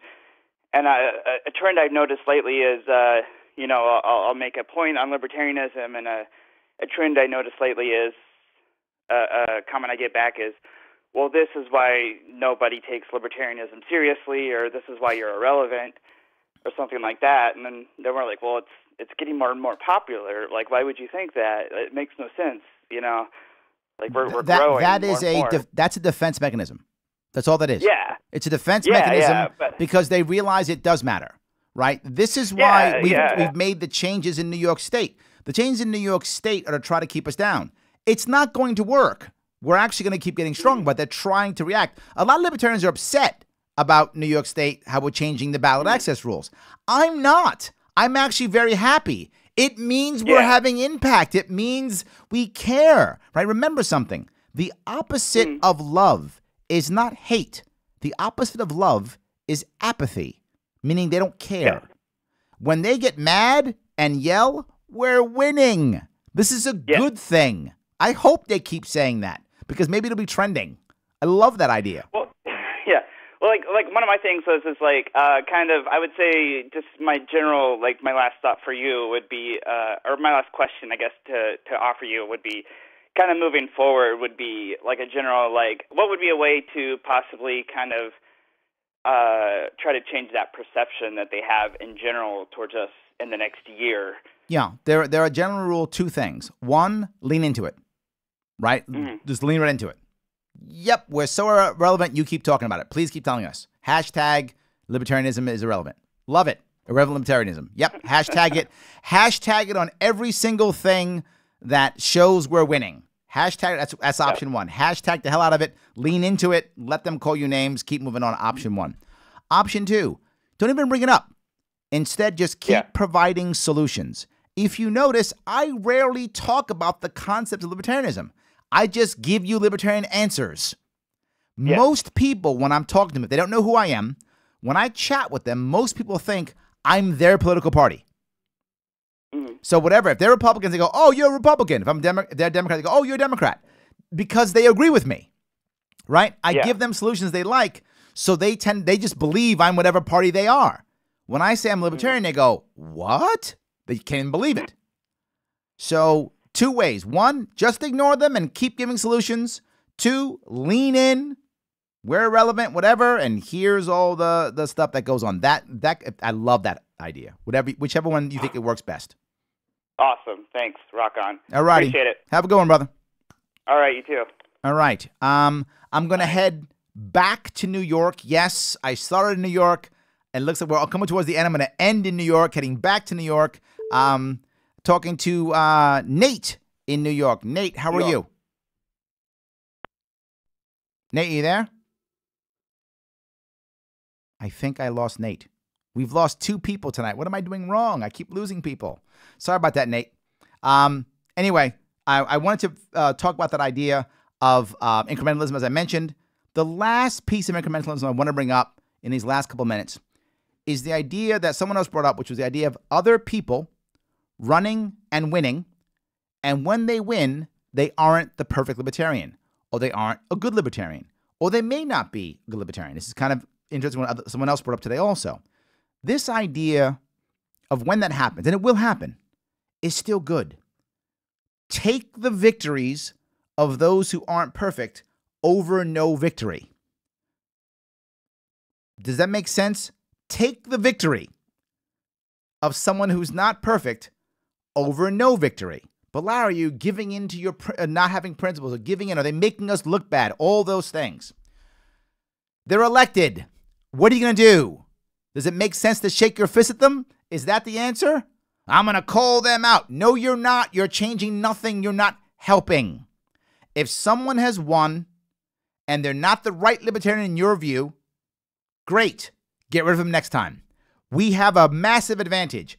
We have a libertarian incumbent that we can get rid of. Isn't that an awesome problem to have, other than not having a libertarian incumbent? I will take the libertarian incumbent that we now have to get rid of versus no libertarian incumbent. And that was the alternative. No libertarian incumbent. I'll take it. Does that mean I say he's awesome? No, it means ignore him and move on. There are other battles to fight. This is going to happen again and again and again. People are either going to get into power and change, or they have fooled us and we fell for it. That is going to happen. We're not going to end that. But guess what? The fact that we have that problem is amazing. You don't think Democrats, Republicans have that problem? Of course they do. They have that problem. They deal with it. We have to deal with it. Move on. Life is good. We're winning. Let's be happy and keep moving down that road. I'm going to grab one more quick call. Nate called back. I think I got Nate back. Let's see if I can chat with him. Nate, how are you? Nate, do I have you this time? Hey, I gotcha. How are you? Hey, how's it going, Larry? What's up? Talk to me. So, have you heard about bail reform? What's going on in New York State coming in January? All the nonviolent offenses that they're no longer allowed to post bail for, or whatever. Did you see that? Is it that? I don't know the details, to tell you the truth. Is it that blanket that if it's nonviolent, there's no bail? Is that true? So no. Okay. There's actually some of it that's pretty violent. Some of it seems pretty crazy, to be honest with you. The issue that we want for bail, and this is what bail should be about. I know it isn't always, but it should be about one of two things.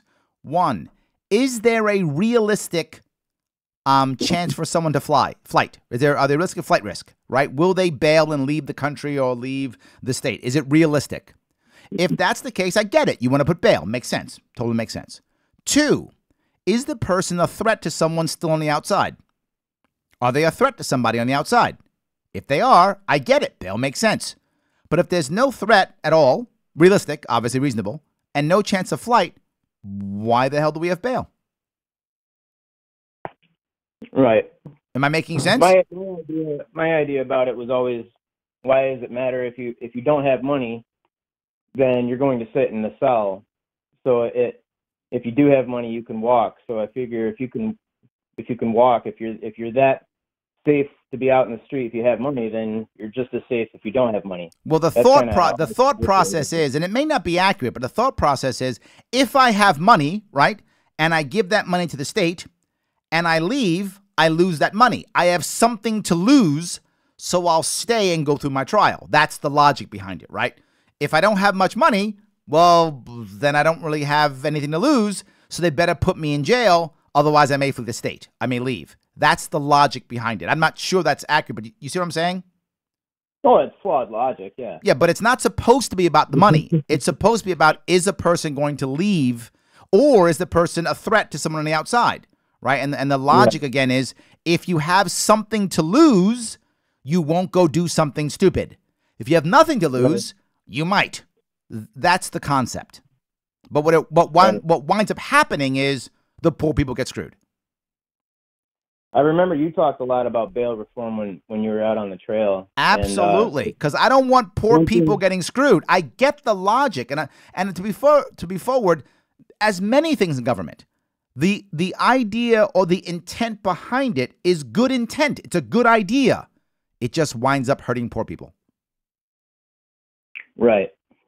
Absolutely.